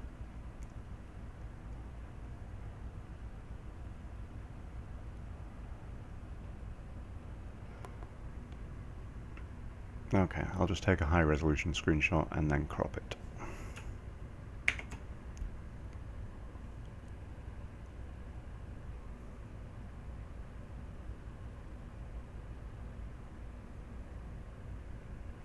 Yeah, I mean, the thing, and another thing that you can grind in with this game is your stats. And as you can see, there are a lot of stats, whether it's your bank balance, which you can see I have 355 million, my combat rank, my trade rank, my explorer rank, or my CQC rank. CQC is kind of their arena mode, similar to Arena Commander on Star Citizen. And then you have the superpowers that you have different rankings with. For example, you see with the Empire, my ranking is King, and that gives me access to their upper tier ships that are faction only, because the Empire has its own ships and the Federation has its own ships. So you need to do kind of military missions with them to be able to get into their larger ships. And then, like, if we look at the stats, I mean, there's my combat stats. I don't really know if there's anything interesting there. Not really. You do have crimes, and you do have pirates and stuff like that. So you know, you can be you can be a trader, and you can be a pirate that preys on traders, and then you can be a bounty hunter that preys on pirates that prey on traders. So you know, there are kind of multiple tiers, and then you can be a smuggler, for example. That's actually quite interesting sometimes. It's a little bit easy, I think. It's not that enjoyable for me because I don't find it difficult. Trading, that's the thing that most people use to grind and just get as much money as quickly as possible. Mining, that's really, I think it is now profitable. It used to be that the game was unbalanced and mining was worth nothing. It kind of wasn't worth your time. But I think it actually is now, but I haven't done a lot of it. And exploration, that's what I'm doing right now, obviously. And I mean, you can see the approximate time played. That's a solid 5 weeks and 3 hours of real time that I've actually played this game. And you know, for any game that is what this one costs, to get that amount of gameplay out of it is pretty astounding, really. Crafting, this is the thing that I don't like. The engineer's upgrade was when I actually started to lose interest a little bit. So I haven't done any of this stuff. So yeah, and then modules, you have different types of modules. Like if you look here, that says 6D, 4D in the column there. And basically these fittings that I have are all fitted out so that I have maximum jump range effectively. And with an exploring ship, you don't need to necessarily carry any weapons or anything like that, but I have. And you don't need to carry shields either, because if you drop those things, you get a longer jump range. So, but I want my weapons just in case. I also don't know if when I get back we're going to be at war with aliens or anything crazy like that, so I think it makes sense for me to at least have some kind of defense. And then, you know, you can do various kind of synthesis and stuff like that. So if I needed to do a longer jump, because I've been in situations before where the previous exploration run that I did, I actually went, let's see, I went pretty much straight back here, and about here where you can see it gets really dark, the stars were so far spaced apart, as you can see, that I didn't have enough jump range, and I ended up actually getting stuck. And like, here's just an example of things that you can do. If you collect these materials from planet surfaces and things like that, you can do an extra bonus. If you look at the bottom right, you can see it says 100% distance. So I have, like I showed you earlier, a 35 light year jump range maximum. That would give me a 70 light year jump range maximum if I got that bonus. So, I mean, there's a lot of bits to the game. It's just whether you actually are interested in them.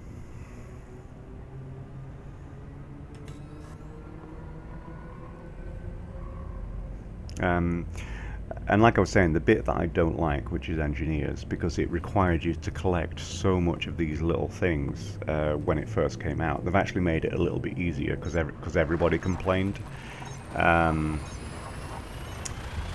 like I didn't complain. I just kind of stopped playing. Um, but basically, the engineers are these people that kind of secretive, and that you have to find out where they are, and then you go and see them, and then basically they ask you to bring them something so that they'll be your friend. You go take it to them, and then they say, well, I can upgrade your hyperspace drive, and I'll do that if you bring me these materials so that I can do it. And then you have to go find the materials, and then you bring them back, and then they upgrade your drive to give you a permanent larger jump range, basically. And the engineers can upgrade weapons and shields and all sorts of different things. And what is nice about that is that if you meet a ship now, you don't necessarily know that you can beat it, because they might have engineering upgrades that you haven't encountered, that you're not ready for, or whatever.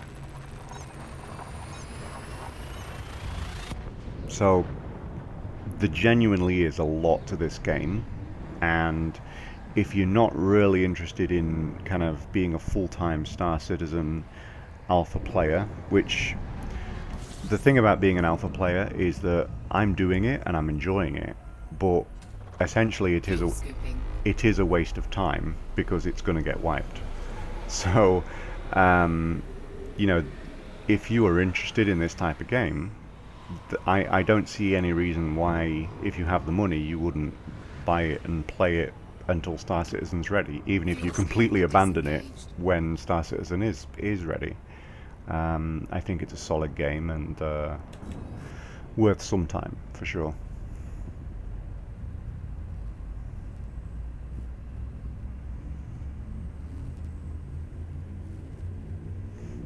I'm glad you think so. Yeah, I tried to give a decent overview, and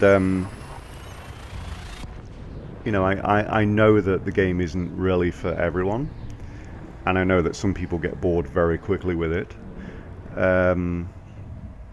But I am of the solid opinion that most of the time when I've seen people get bored with it, it's because they literally their goal was to get in this big ship as quickly as possible, so they did that, and then they've kind of reached what effectively in their mind was the end goal, and they don't have any kind of target anymore. They don't have any need to play the game because they've already beaten it in their head.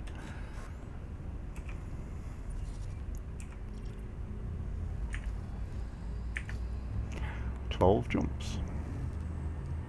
I think I'll actually be right on time at 2:30 AM my time.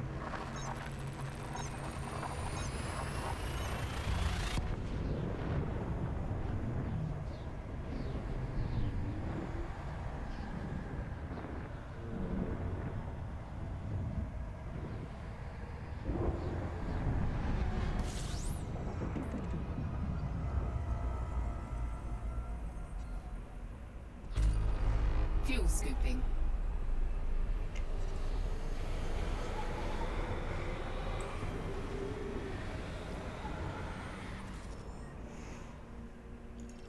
Fuel scoop disengaged.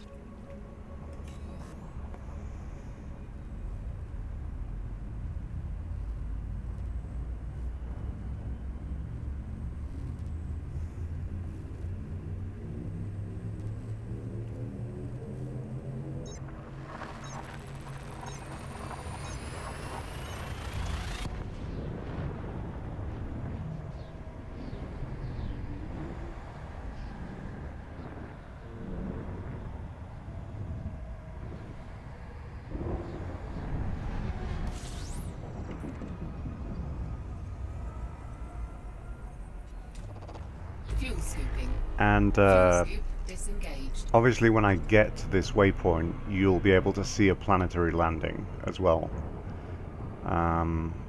which is in the game on planets that do not have atmospheres.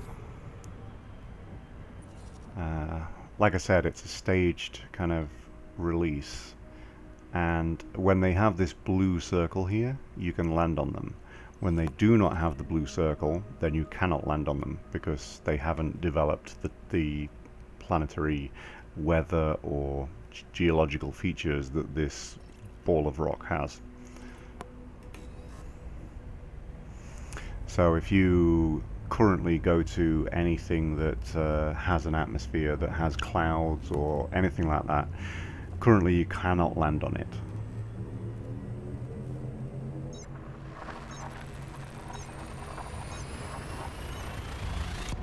But same with Star Citizen, they are intending to make them landable.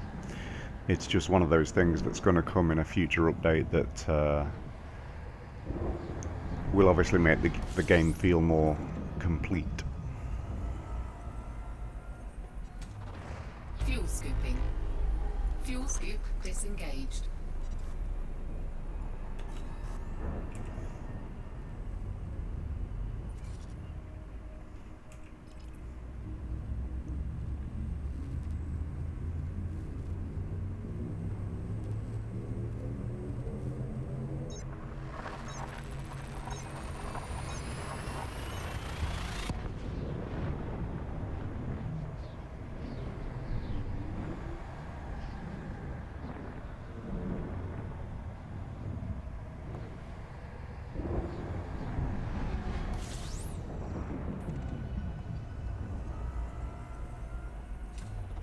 Fuel scooping.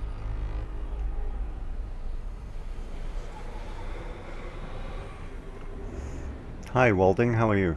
Fuel scoop disengaged. Well, you know, don't get me wrong. I think Elite does have its tense moments.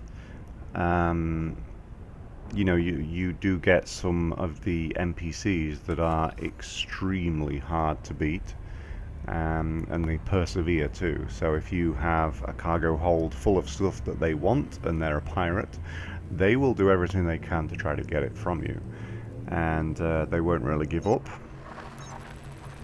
So you know, there are some moments that you know, you would find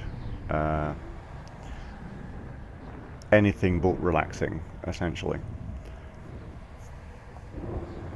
I'm good, thanks, Walding. I should make it to my waypoint tonight, which is good. Fuel scooping. And that means I can probably do a Star Citizen stream tomorrow night.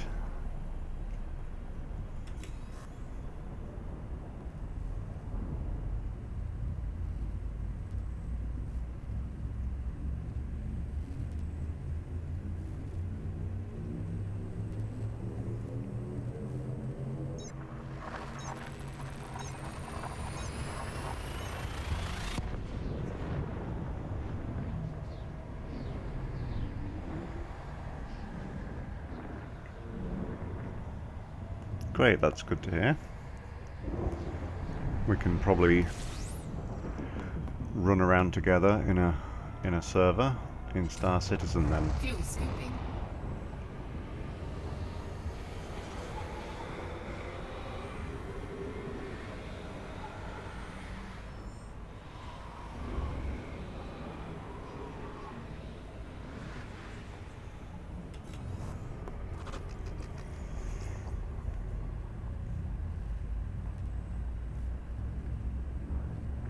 Yeah, the Hornet seems like a very good buy.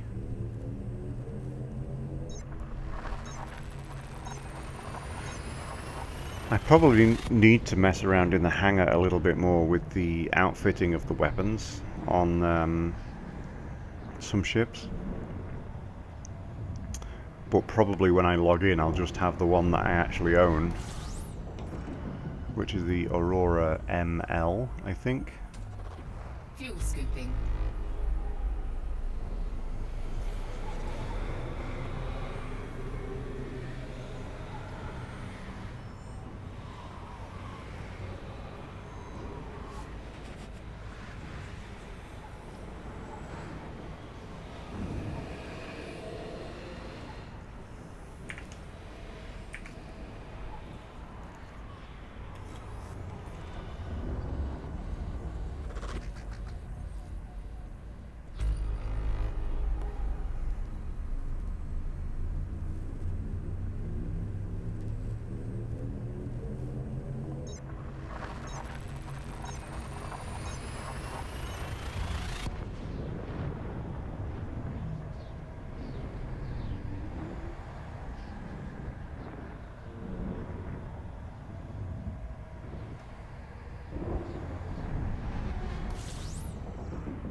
Yeah, I think I Fuel tried scooping.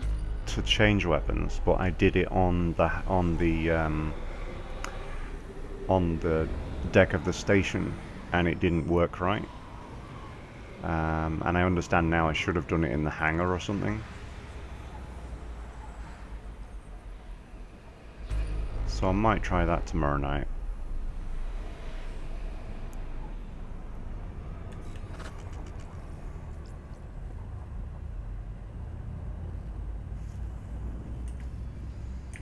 So close.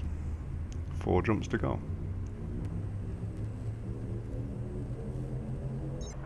Oh, I need to switch game modes, don't I? Because I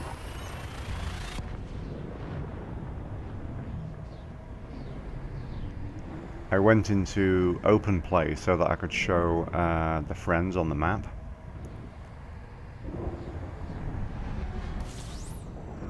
And I think I need to go back into the private group. Fuel scooping.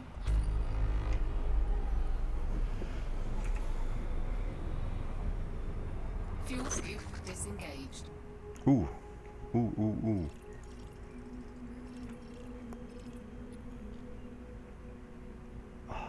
I think it's going to be a water world, isn't it?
Okay, it would be really cool.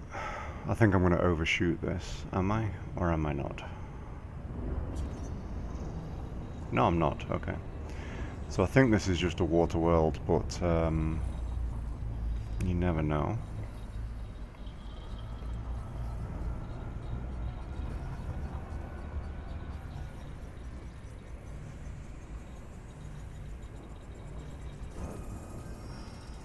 It's an Earth-like world. That's the first one that I've actually got on a stream since I've been live streaming.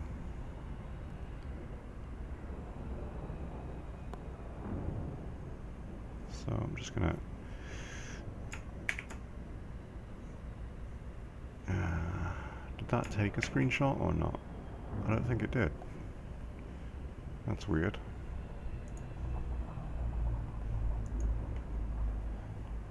Alt F10. Why are you not taking that screenshot?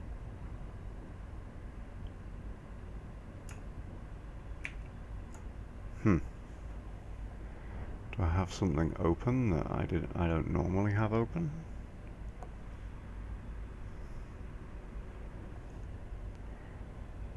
Nope. Well, that's going to be frustrating if that doesn't work. Normal screenshots work, high resolution ones do not.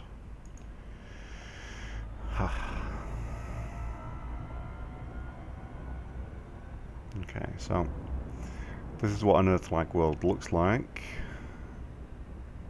And like I said earlier, you can't land on them yet.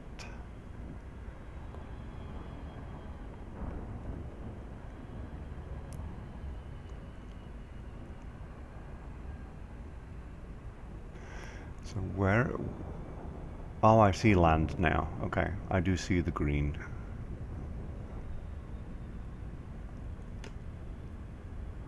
So you can see there's an ice cap on the bottom here. I assume there's another one on the top. And you can see lots of little islands and things. You can see some hurricanes in various places, various storms and things.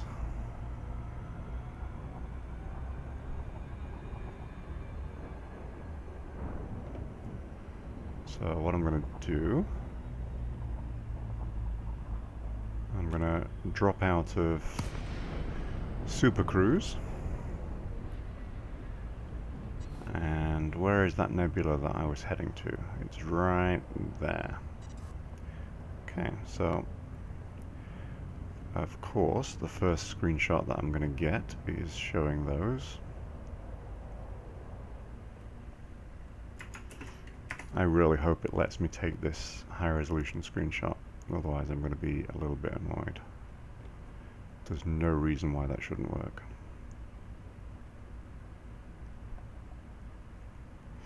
I hate how much it kind of skews towards the edges of the screen though. Nothing ever looks round. Damn it, it's not taking the screenshot in high resolution.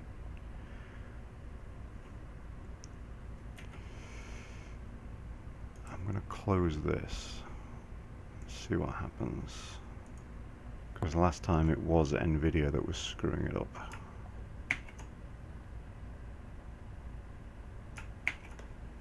Damn it.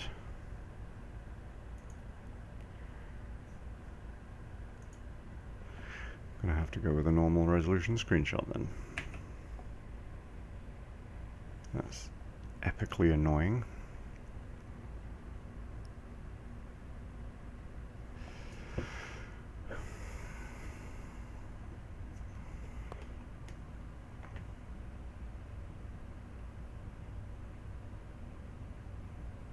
So like you see how this looks round? If I move it to the edge of the screen, you see it starts to kind of skew so that the bit that's on the right is less round. I hate that. I don't like that to be on my screenshots.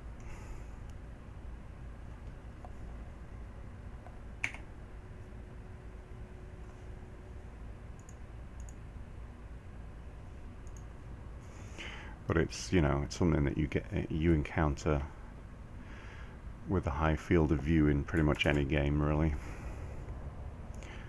Not much you can do about it. So this will be my screenshot where I pretend I can land on a planet I can't land on.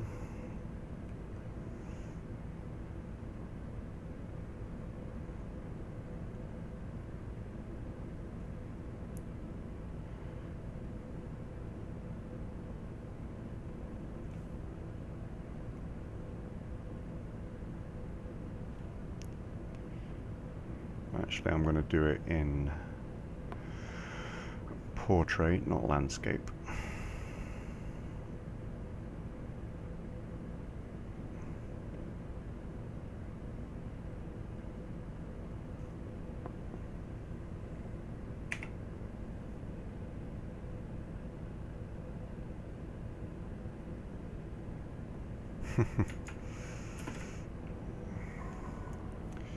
Okay, so it's pretty cool to have found an Earth-like world. And was there anything else in this system or no?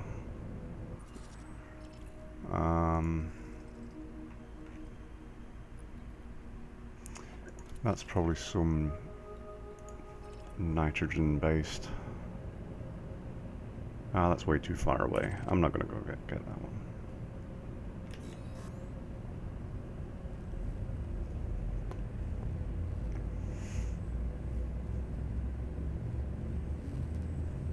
As long as the alien does like a song and dance number after it bursts out of my chest, I don't really mind.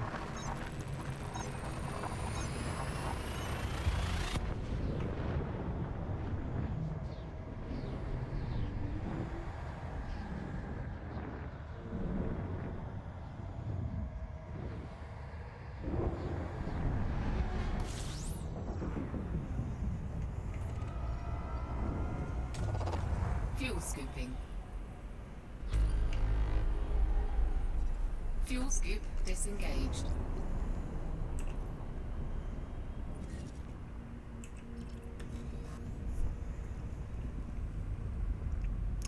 Oh, and something else that I didn't explain to you, Cadman Zoa, is that you can kind of get your name on discoveries that you make when you're exploring. In that last system with the Earth-like world, I was not the first person to discover that. And when you get near to objects like nebulas that obviously attract people to them, there's more people that fly in and out of those nearby systems. So if I scan this Fuel system, scooping. which I've just done, that's what that honk sound was, that allows me to view the system map. And as you can see, first discovered by Georgios, which means that basically he came to all these things and scanned all these things that say first discovered by on them. He did not scan this one. So but as you can see, these are all unexplored to me. I've not explored these. So if I go and scan this gas giant here, then it'll tell me the designation of that gas giant in the same way that I now see up here the designation of this star. If I scanned this one and I got its designation, which currently says unexplored, and then I went back to populated space and I solved the data on this moon before anybody else gets back to populated space and sells data on this moon, then my name would go here in the same way that his is here. So there you go. Oh, and when you are a first discoverer, you get a bonus for being the first discoverer.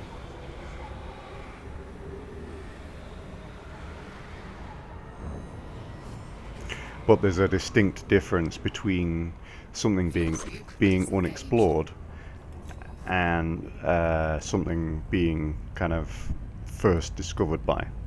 Those are completely different things. Because for all the systems that I've flown through where I didn't bother to scan anything, I haven't technically discovered anything in those systems.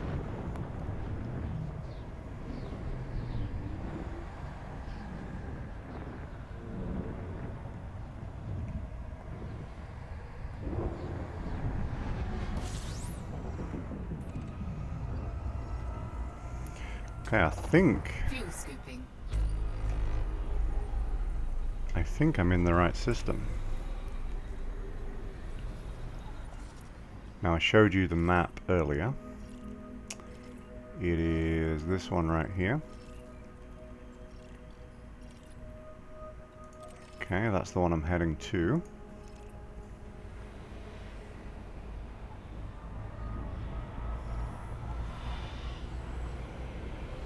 Oh, and I still need to change game mode, so I'm going to exit and do that quickly. Disengaged. Exit to main menu. Yes. And then start. Private group. So this is the group of the expedition. This is where all of the people that are doing the expedition, which is supposed to be about 300 pilots, are all actually traveling in. And you can see I'm just on the edges of this nebula here, but I'm actually inside of it, I think.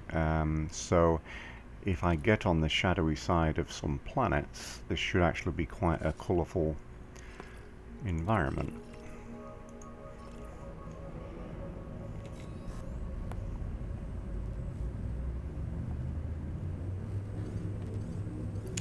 Looks to me like it is very, very, very close to its orbiting star, to the star that it orbits.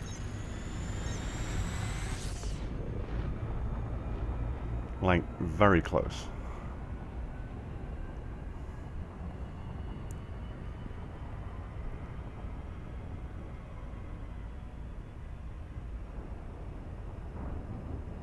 Well, the thing with this game is that the vast majority of everything is unexplored, undiscovered, and always will be. The galaxy is just too big for anything else to actually happen. But when you go near places that are popular, such as nebulae, then you know, you're more likely to be on kind of a trodden path that people have gone in and out of. Yeah, this is very close to this star. I might actually get the screenshot that I was telling you guys I want to get at this location.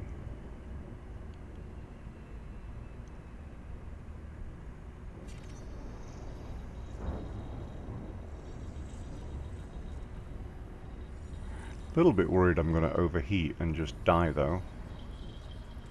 I don't know how risky this location actually is.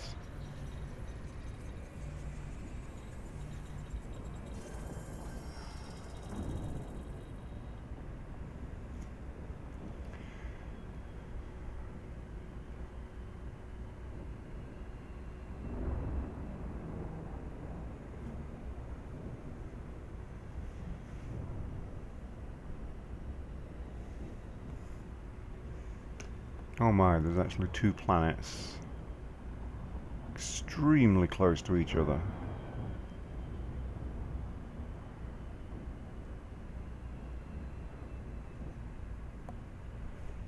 Wow.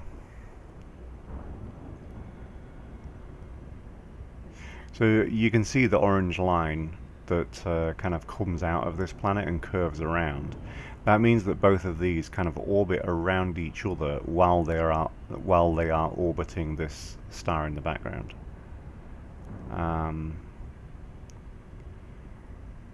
It's quite interesting.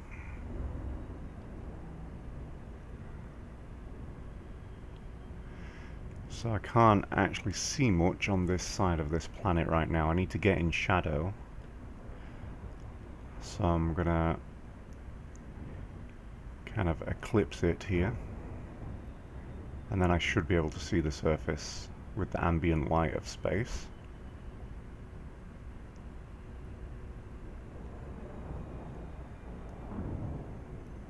Unless I'm too close to another star behind me, of course. Okay, can I make out a big crater? Not really. Oh, there we go.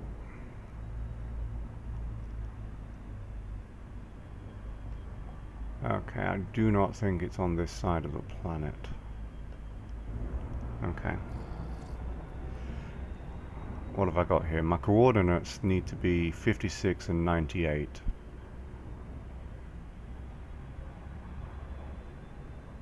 Orbital flight engaged.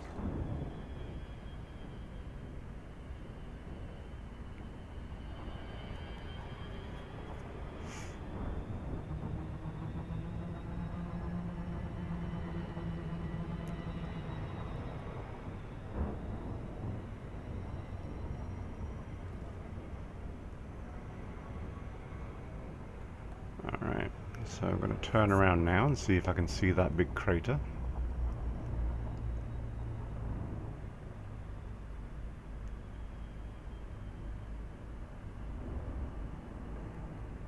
And I think that might be it.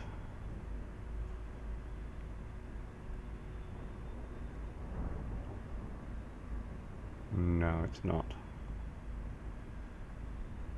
Oh, that's why it's taking a long time for the ambient light. It's because I have another light source nearby. So what am I looking for? 5698. Okay, well I'm going the right way on one number and the wrong way on the other.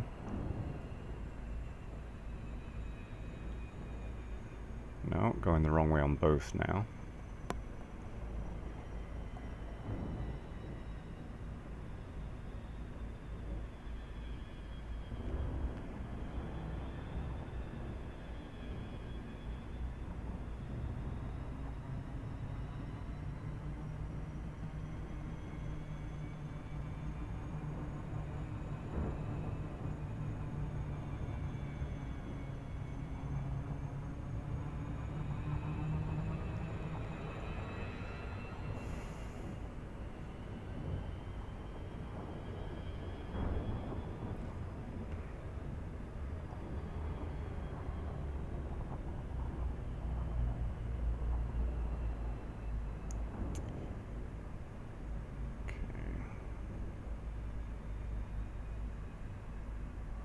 Orbital flight engaged. Yeah, I really hate trying to find things on planets.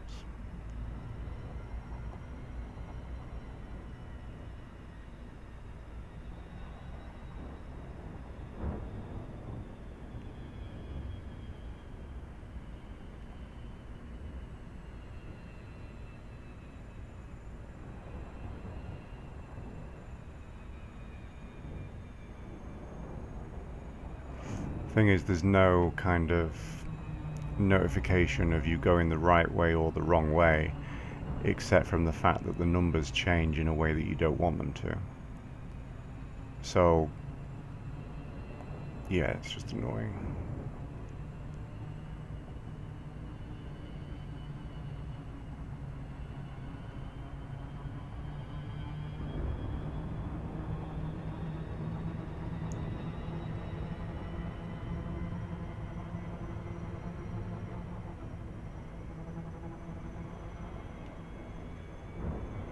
Okay, 5698.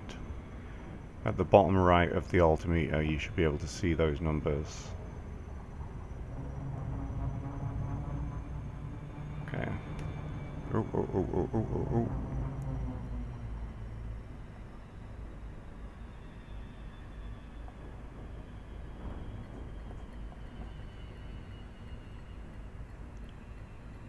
There it is.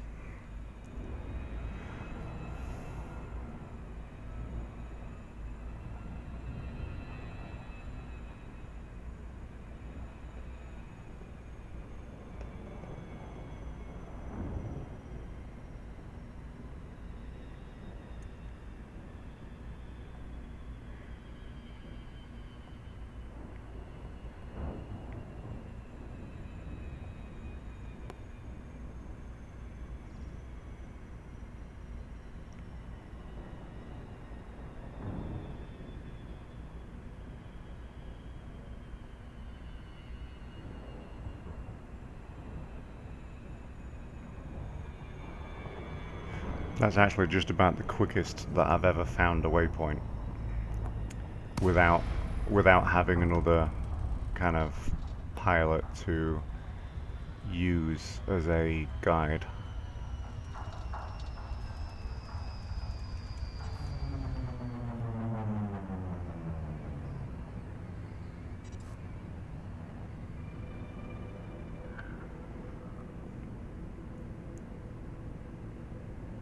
So I don't see another pilot just yet. Every other one that I've been to on time, I've seen other pilots. Either coming in, flying out, or actually parked on the surface.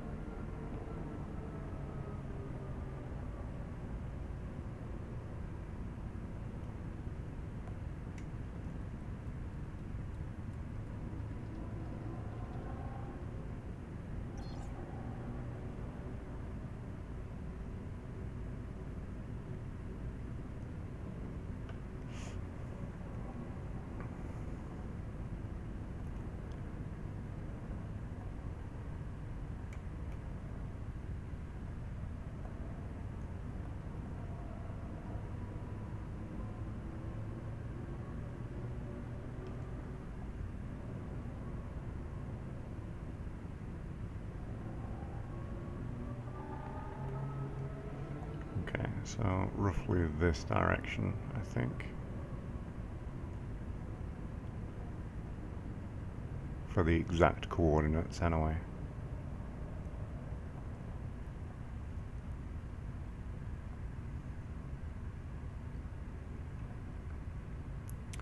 .97.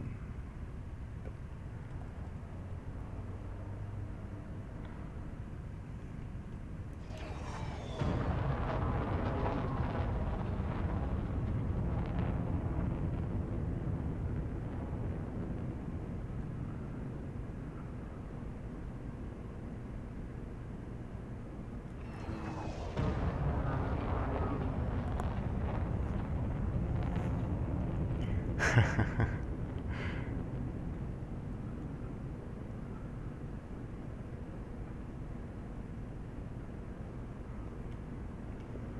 5671 is what I'm closing in on with 1.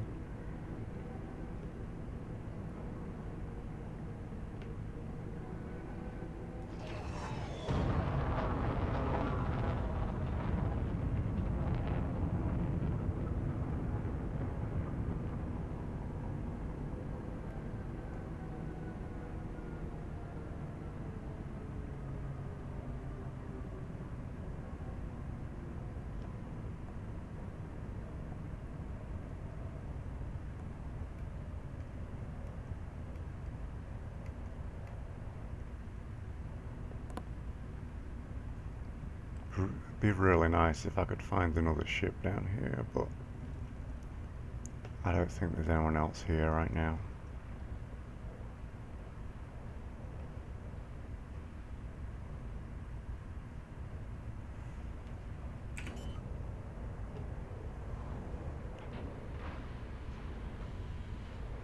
Landing gear deployed. Oh, I've just realized I'm actually a little bit away from where I should be. Okay. So 5671 is there. Okay. And then 9897. No, it's behind me.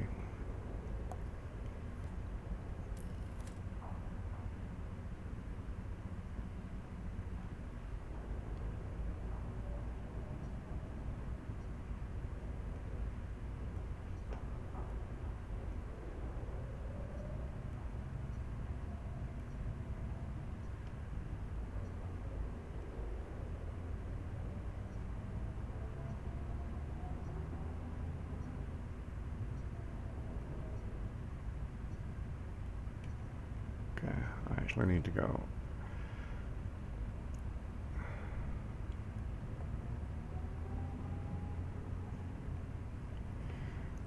I hate not having all the pilots to copy off.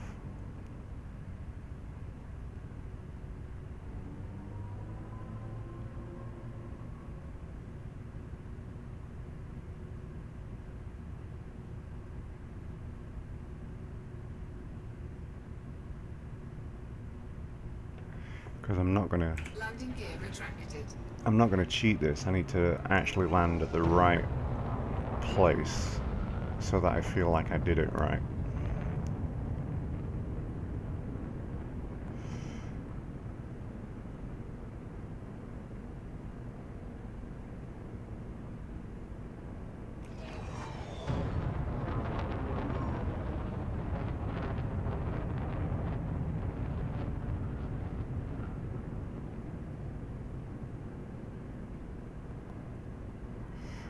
Why is that going up?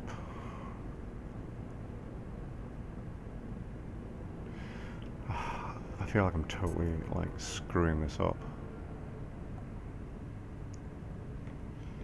Okay.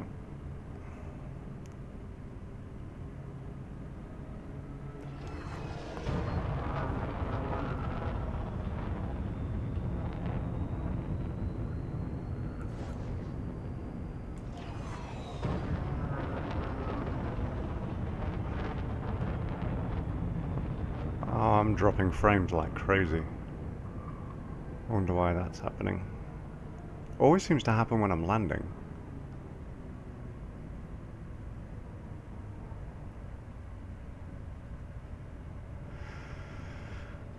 Alright, whatever. Okay, so...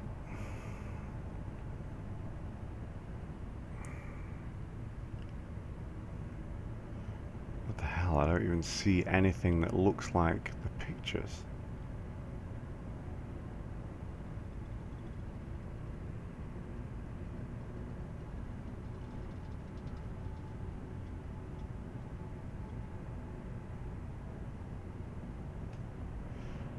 Okay. I'm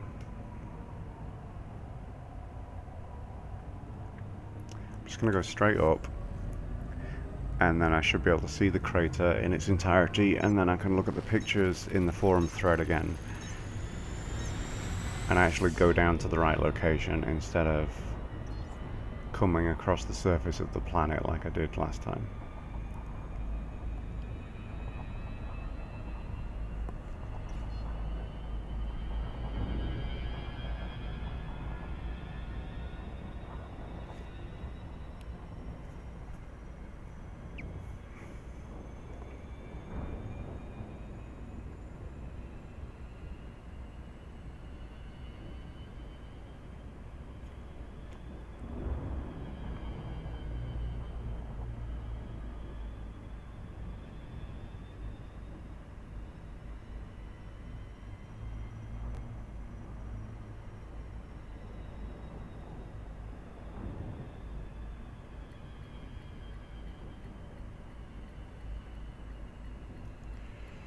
Okay, so this is definitely the crater. That's definitely the location that it's pointing me to. Right there. Actually, there.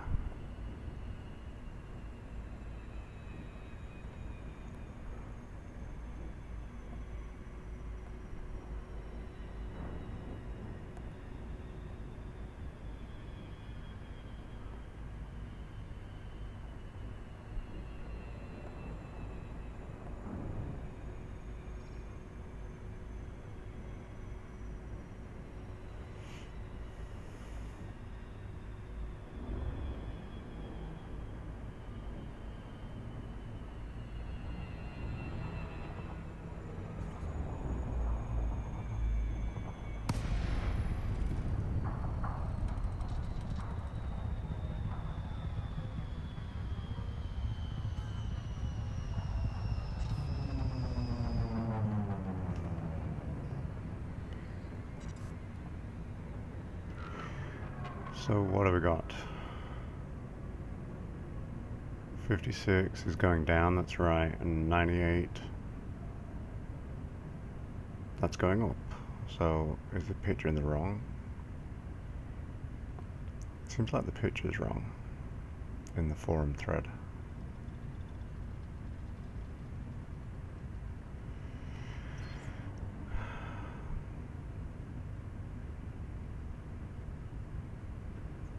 They really need you to, they need something on the UI that tells you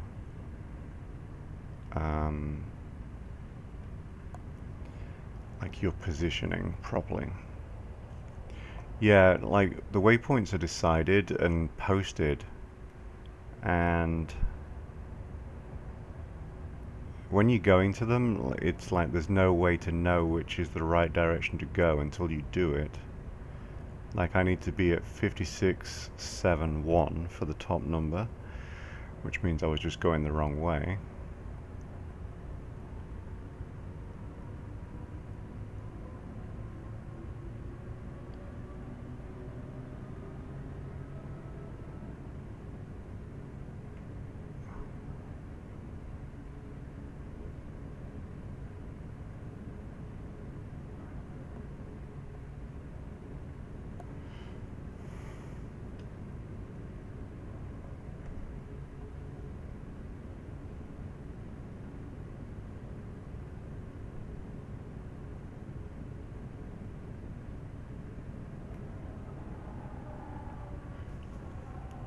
Oh, stop. That overshot by a long way.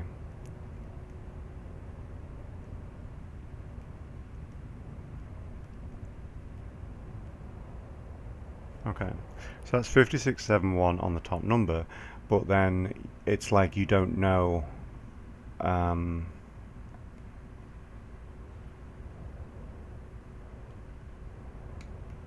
which direction to fire in to only affect the bottom number. You know, so it's...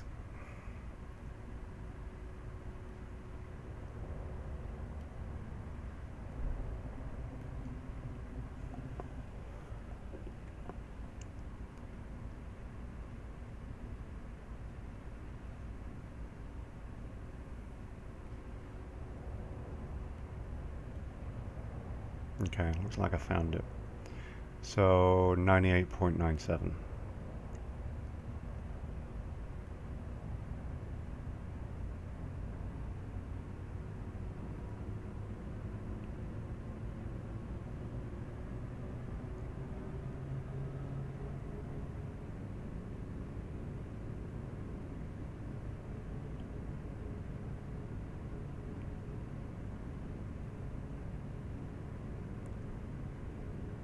So you see I'm hardly affecting the top number at all now because I found the right direction. It's the first time I've actually managed that.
Okay, 98.97, and then I need to get back 56.71.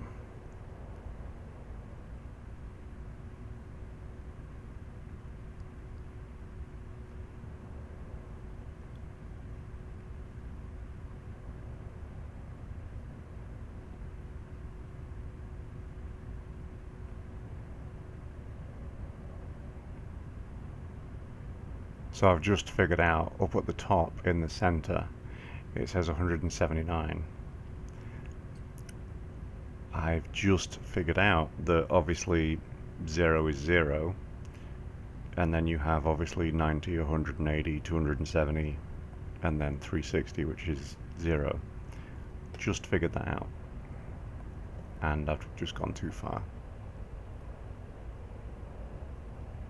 Good night, Cadmanzoa. It's been cool to have you in the stream. Hope I answered some of your questions, and maybe you'll get elite. If you do, be sure to add me to your friends in the game. My commander name is underneath where it says status, TWHTLY. And I overshot again, going the other direction.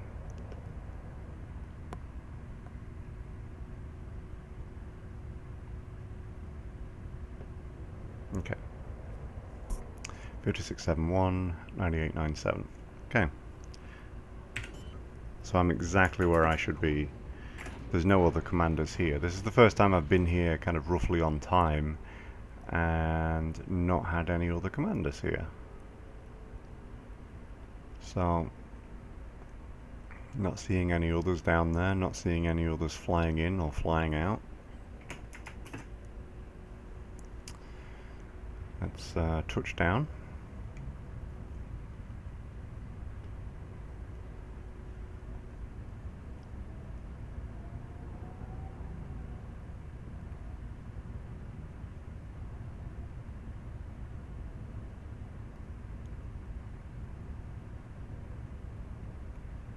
Being careful to watch the descent rate.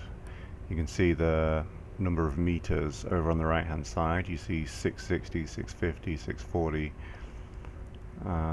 Once that gets down, you have to start to be pretty careful. I have crashed before, including once on this journey, which made me have to start over again.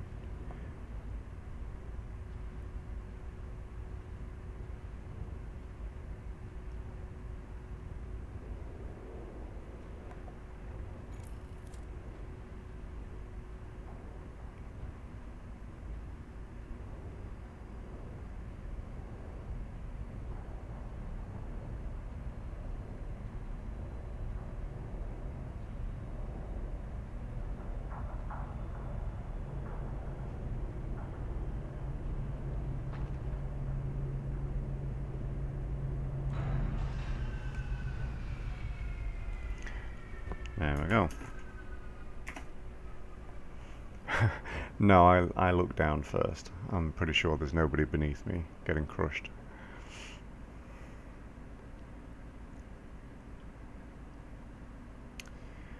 Alrighty.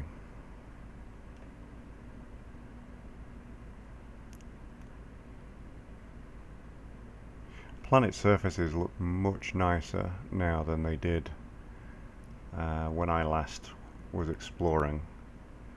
And they're going to look even nicer than this in 2.2 as well.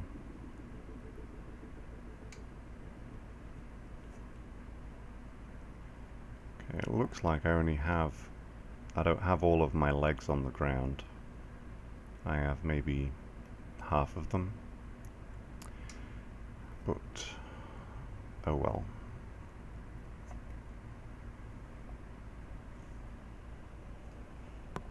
And I'm going to see if the HD screenshot works now, because it didn't before.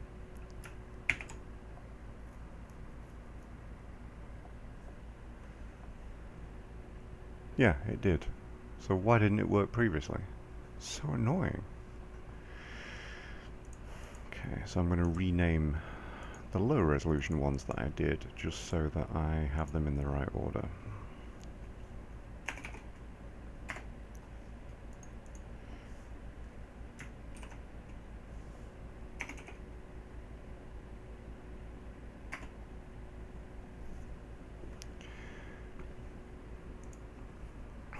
Thanks, it took me long enough to land.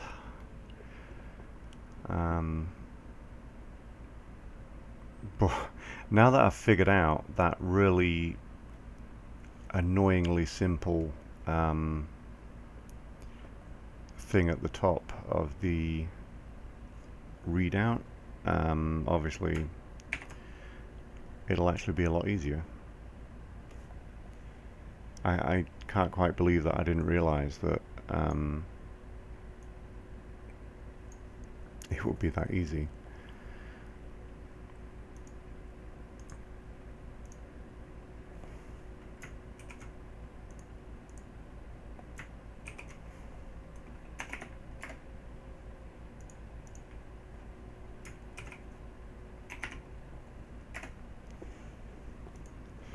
Okay, so high resolution screenshots are working now for sure.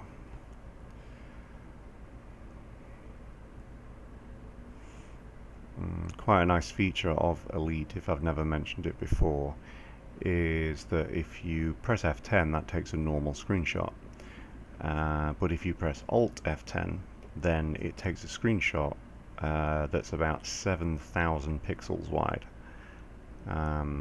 which is really nice.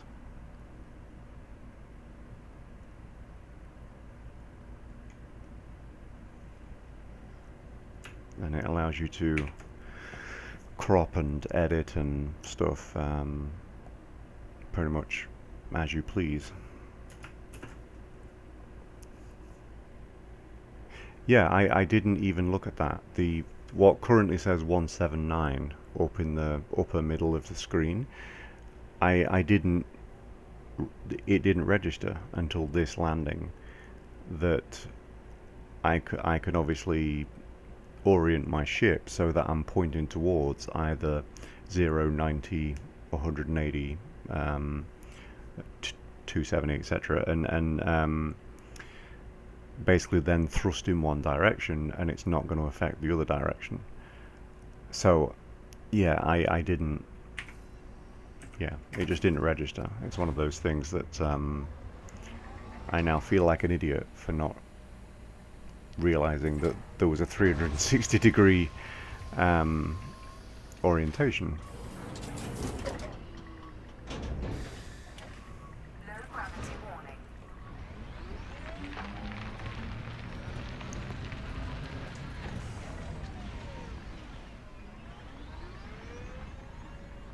Okay.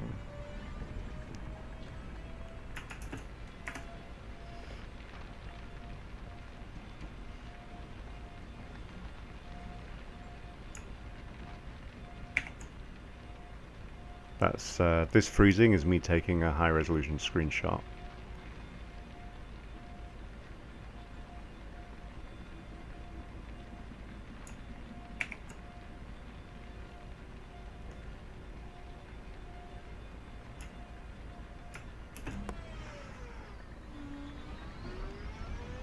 Looks like I've dropped a few more frames as well just recently.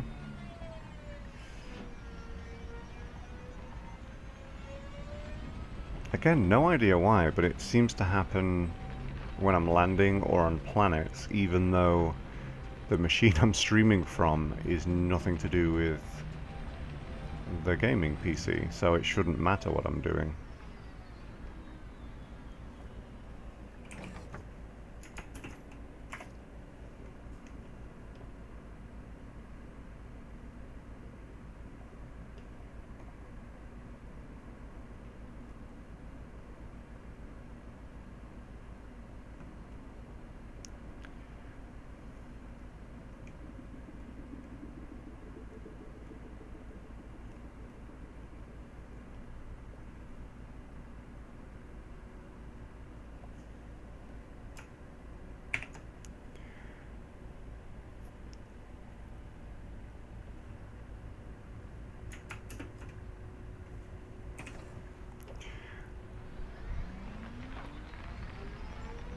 Yeah, this is as much of the whole getting out of ship thing as Elite Dangerous has to offer, though, currently.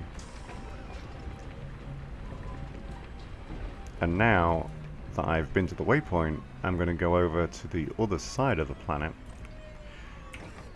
get in the shadow,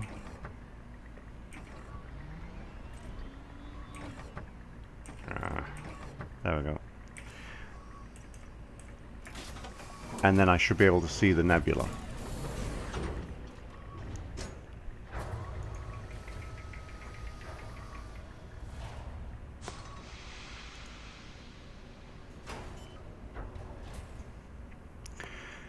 Okay, definitely no other players coming in, right? It's kind of disappointing. It's the first time I've been to a waypoint at the right time and not met another player.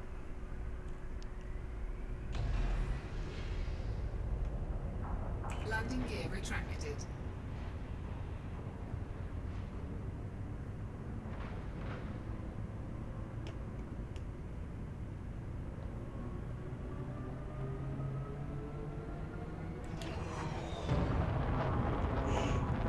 Okay, so I've escaped mass lock, so that means I can now go into FSD.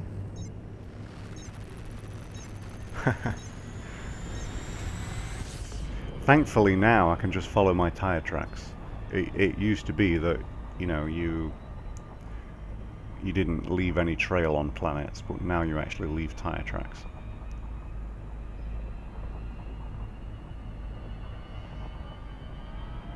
Okay, so you can see, let's see, which way are the shadows? So the sun is this way, right? Okay. So the sun should be behind me now, or the nearest sun, the nearest star. Damn it, there's another one there. So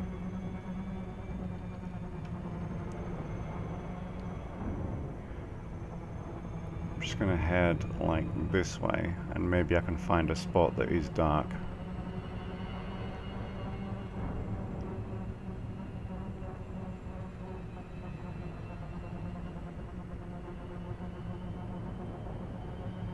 I think I'm actually in shadow now because the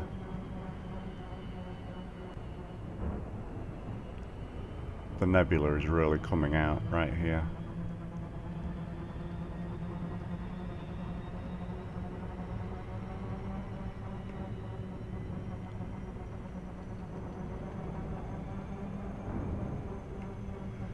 Okay, this'll do.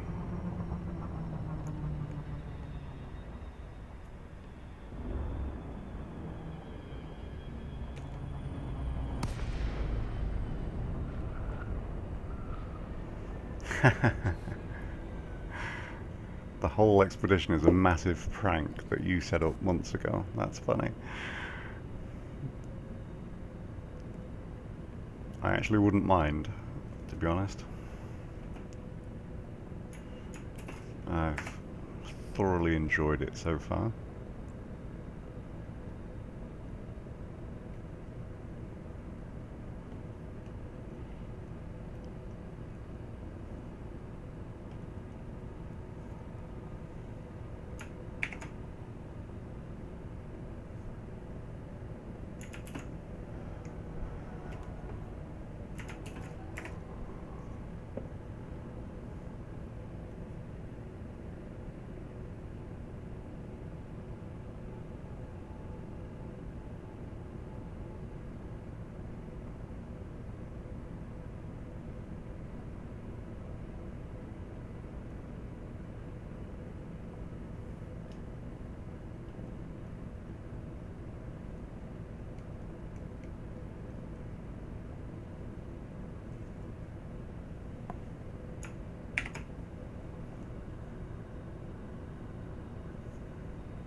I like my screenshots.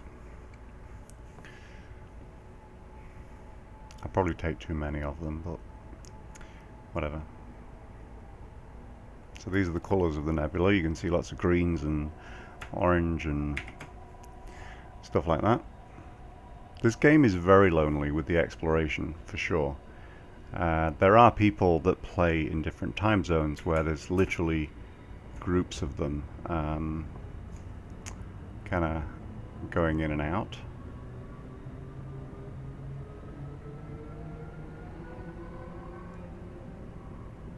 And obviously that's a lot less lonely, you know, like when you're like literally jumping in and out of systems with other players, even exploring like this. But yeah, I'm not in a... I mean, I'm in a private server for the people that are going to the same places as me. So everybody that is doing this exploration run should be in the same private group that I am. If they're not, then screw them.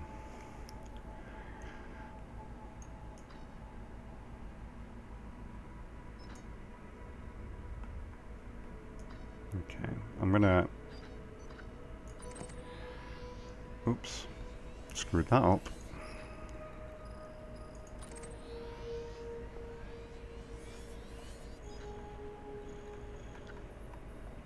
Yeah, lots of planets look like giant pimples. It's a teenager planet.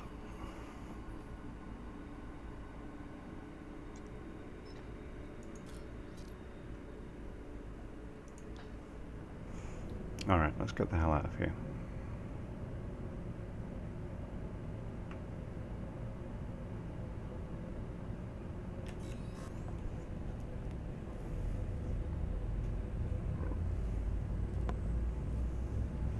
So yeah, when you're in a private group, like I am, only other members that are in the private group that are online are actually seen. So basically everybody that's in the expedition with me should be seen if they're in this, you know, in the same system. Even if they're not my friend, I would still see them. Fuel scooping.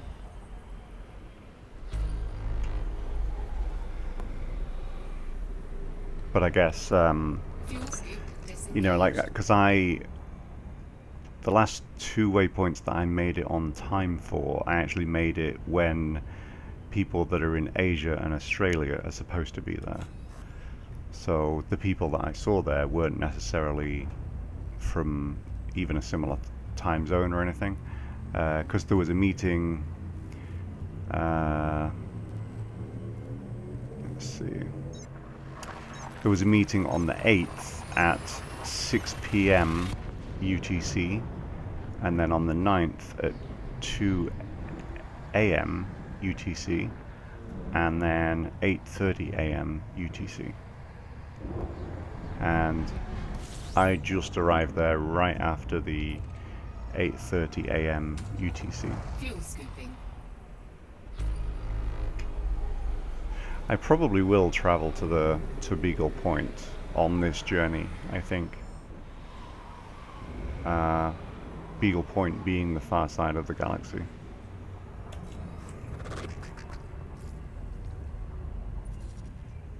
So once I get to Sagittarius A, I think I'm gonna just keep going and try to get Beagle Point done. And then if I want to explore again, I can just kind of go randomly somewhere else. Because I found things that I found interesting, just going off in a random direction. Beagle Point is one of those places where everybody just kind of has to go to. Kind of like Sagittarius A. Fuel scooping.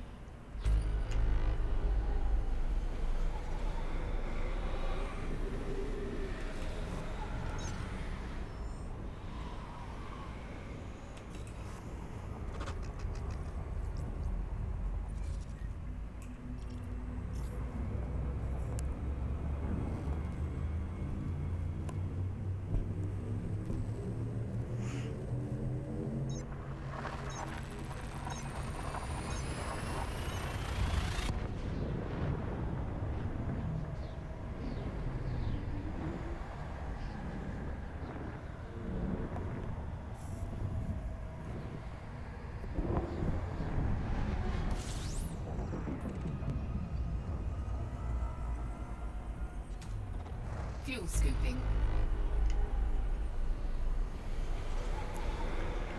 Should probably start scanning some planets or Fuel scoop disengaged. stars soon as well. Basically, I'm just carrying on right now so that I can hopefully stream more Star Citizen during the week. Because if I don't, then I'm going to have to do this to make it to the next waypoint for next Saturday.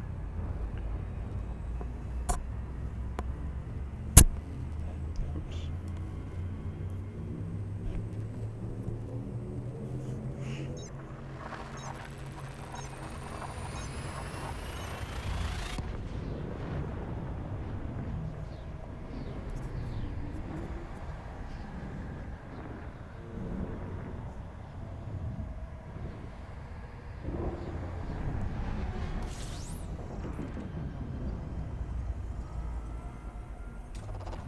Fuel scooping.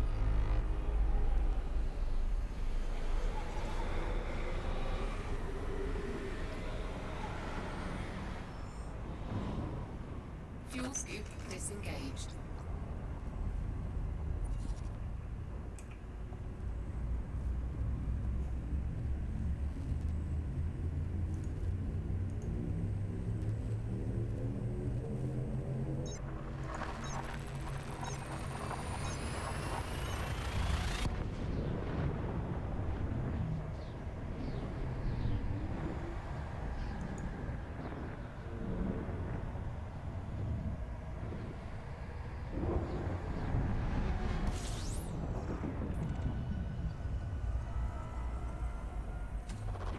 Fuel scooping.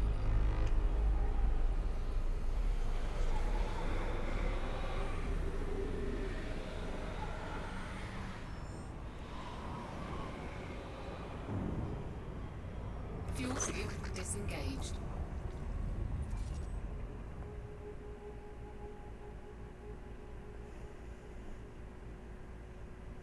Oh yeah? That's cool. I mean, it seems like the Starfarer is a fuel carrier, right? With the big kind of, what would you call them, barrels or cylinders on the base of the Starfarer?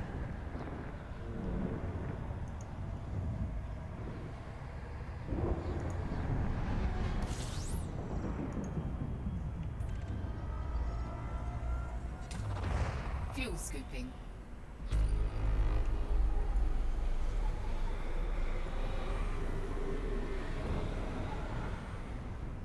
Fuel scoop disengaged.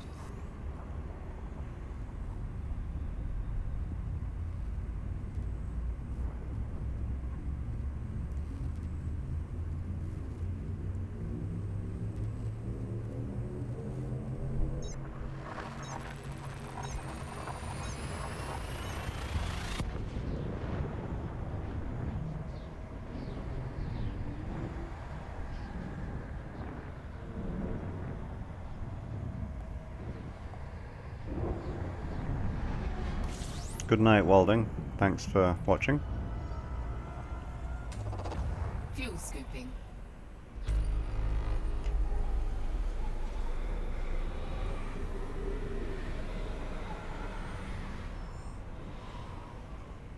Fuel scoop disengaged.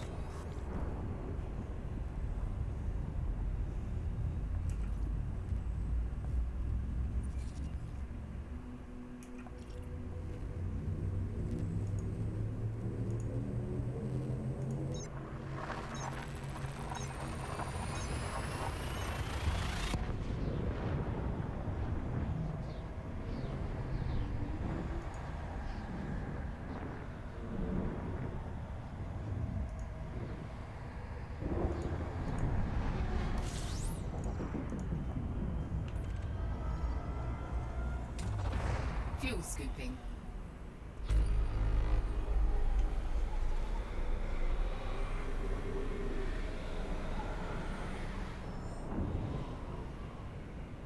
Fuel scoop disengaged.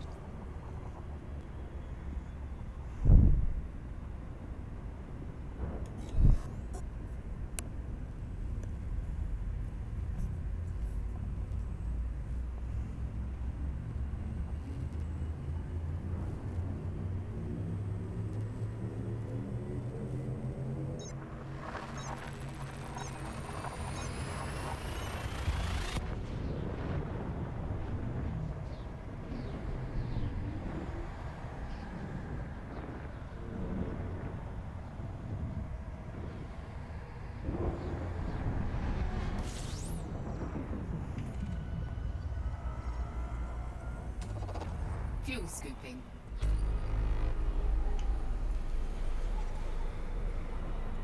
Fuel scoop disengaged.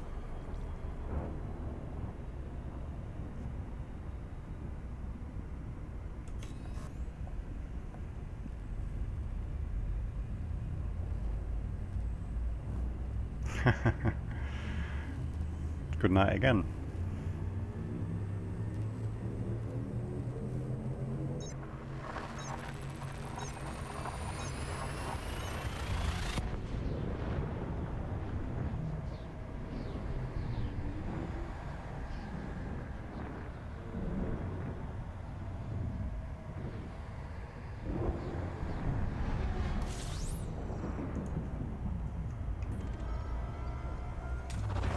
Fuel scooping.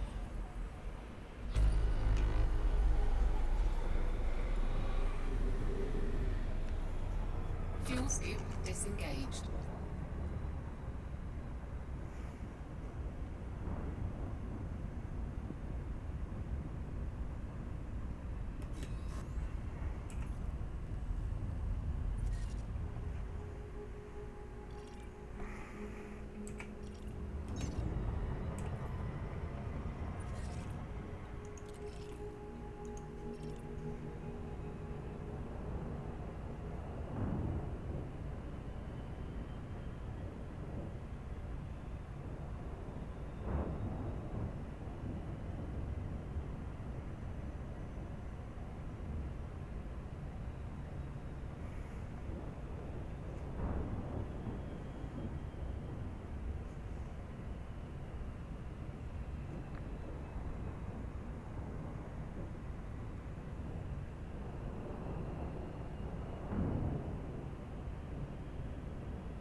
Probably going to call it a night fairly soon.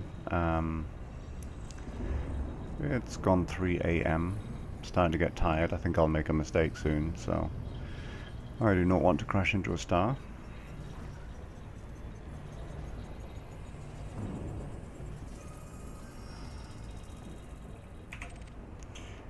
Yet another water world.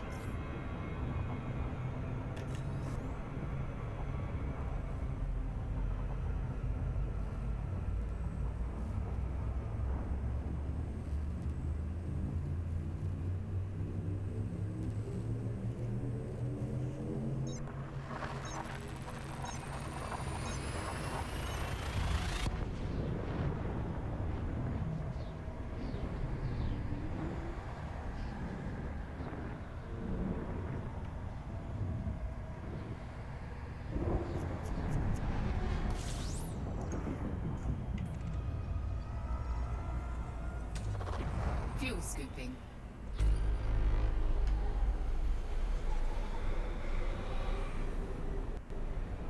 Fuel scoop disengaged.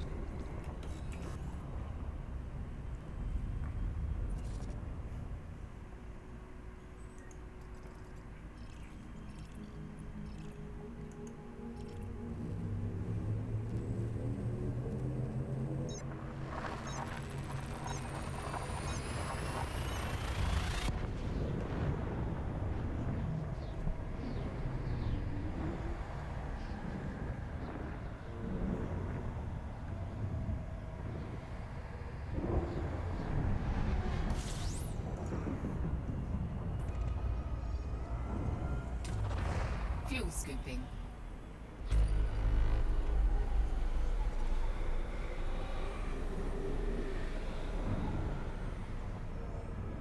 Fuel scoop disengaged.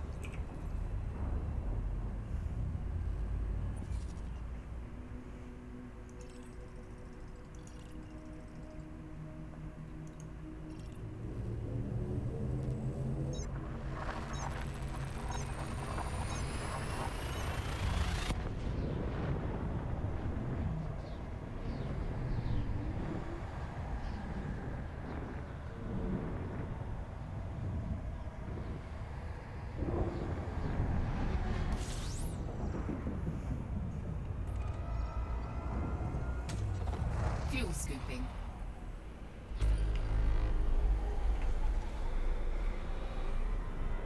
Fuel scoop disengaged.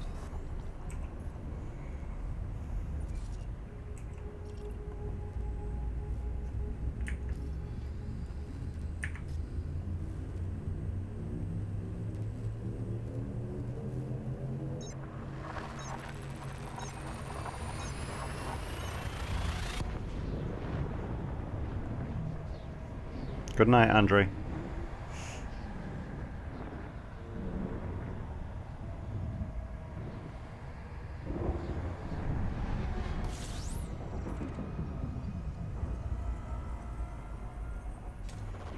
Fuel scooping. Fuel scoop disengaged.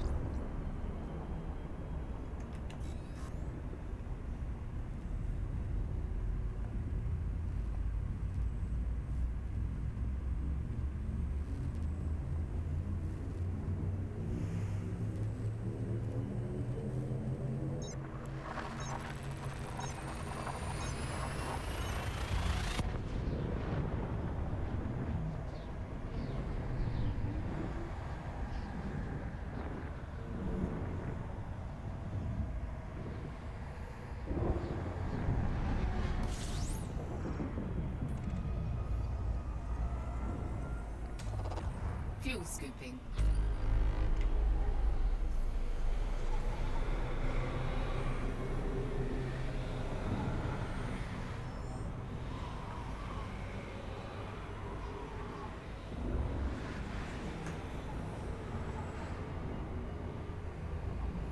Fuel scoop disengaged.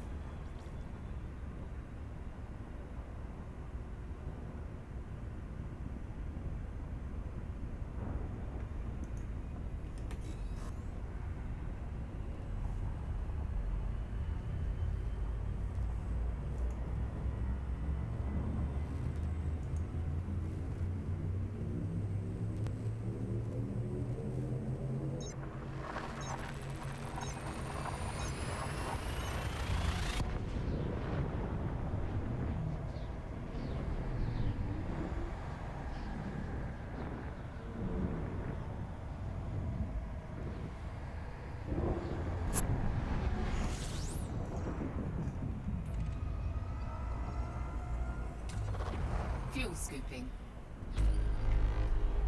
Fuel scoop disengaged.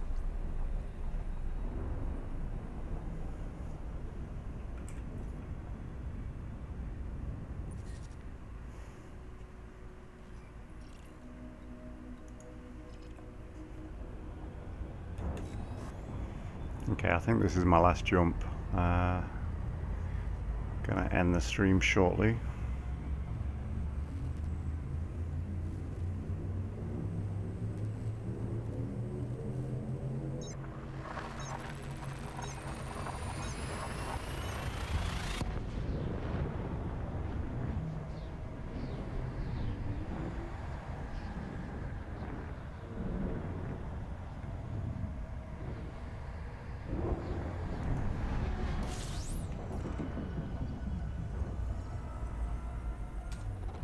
Fuel scooping.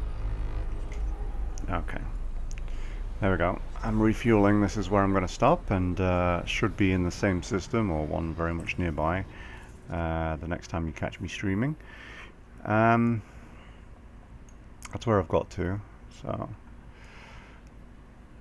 that's not bad considering, you know, I should be there right now, so that's good. So here's my progress, making the long turn now back in towards Sagittarius A, and going to be able to stop at Jacques Station right here, just 9,600 light years away, so that's really not that far kind of in a straight line, but obviously I'm not going in a straight line.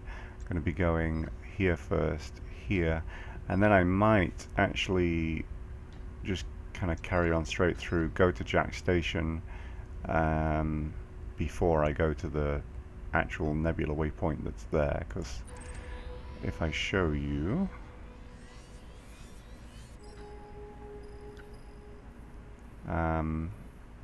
but you can see there's one of those waypoints is Jacques Station, and one of those waypoints is the actual waypoint of the expedition. So yeah,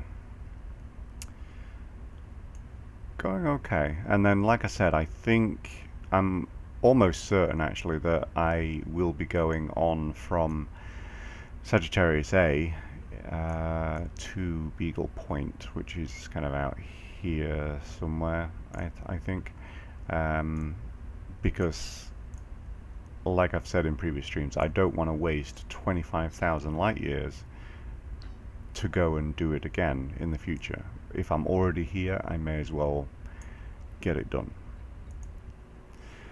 So, thanks for watching, folks, and tomorrow night, which is Sunday night, I'll probably do a Star Citizen stream, and then during the week I'll have to finish this leg of the expedition like I was showing you.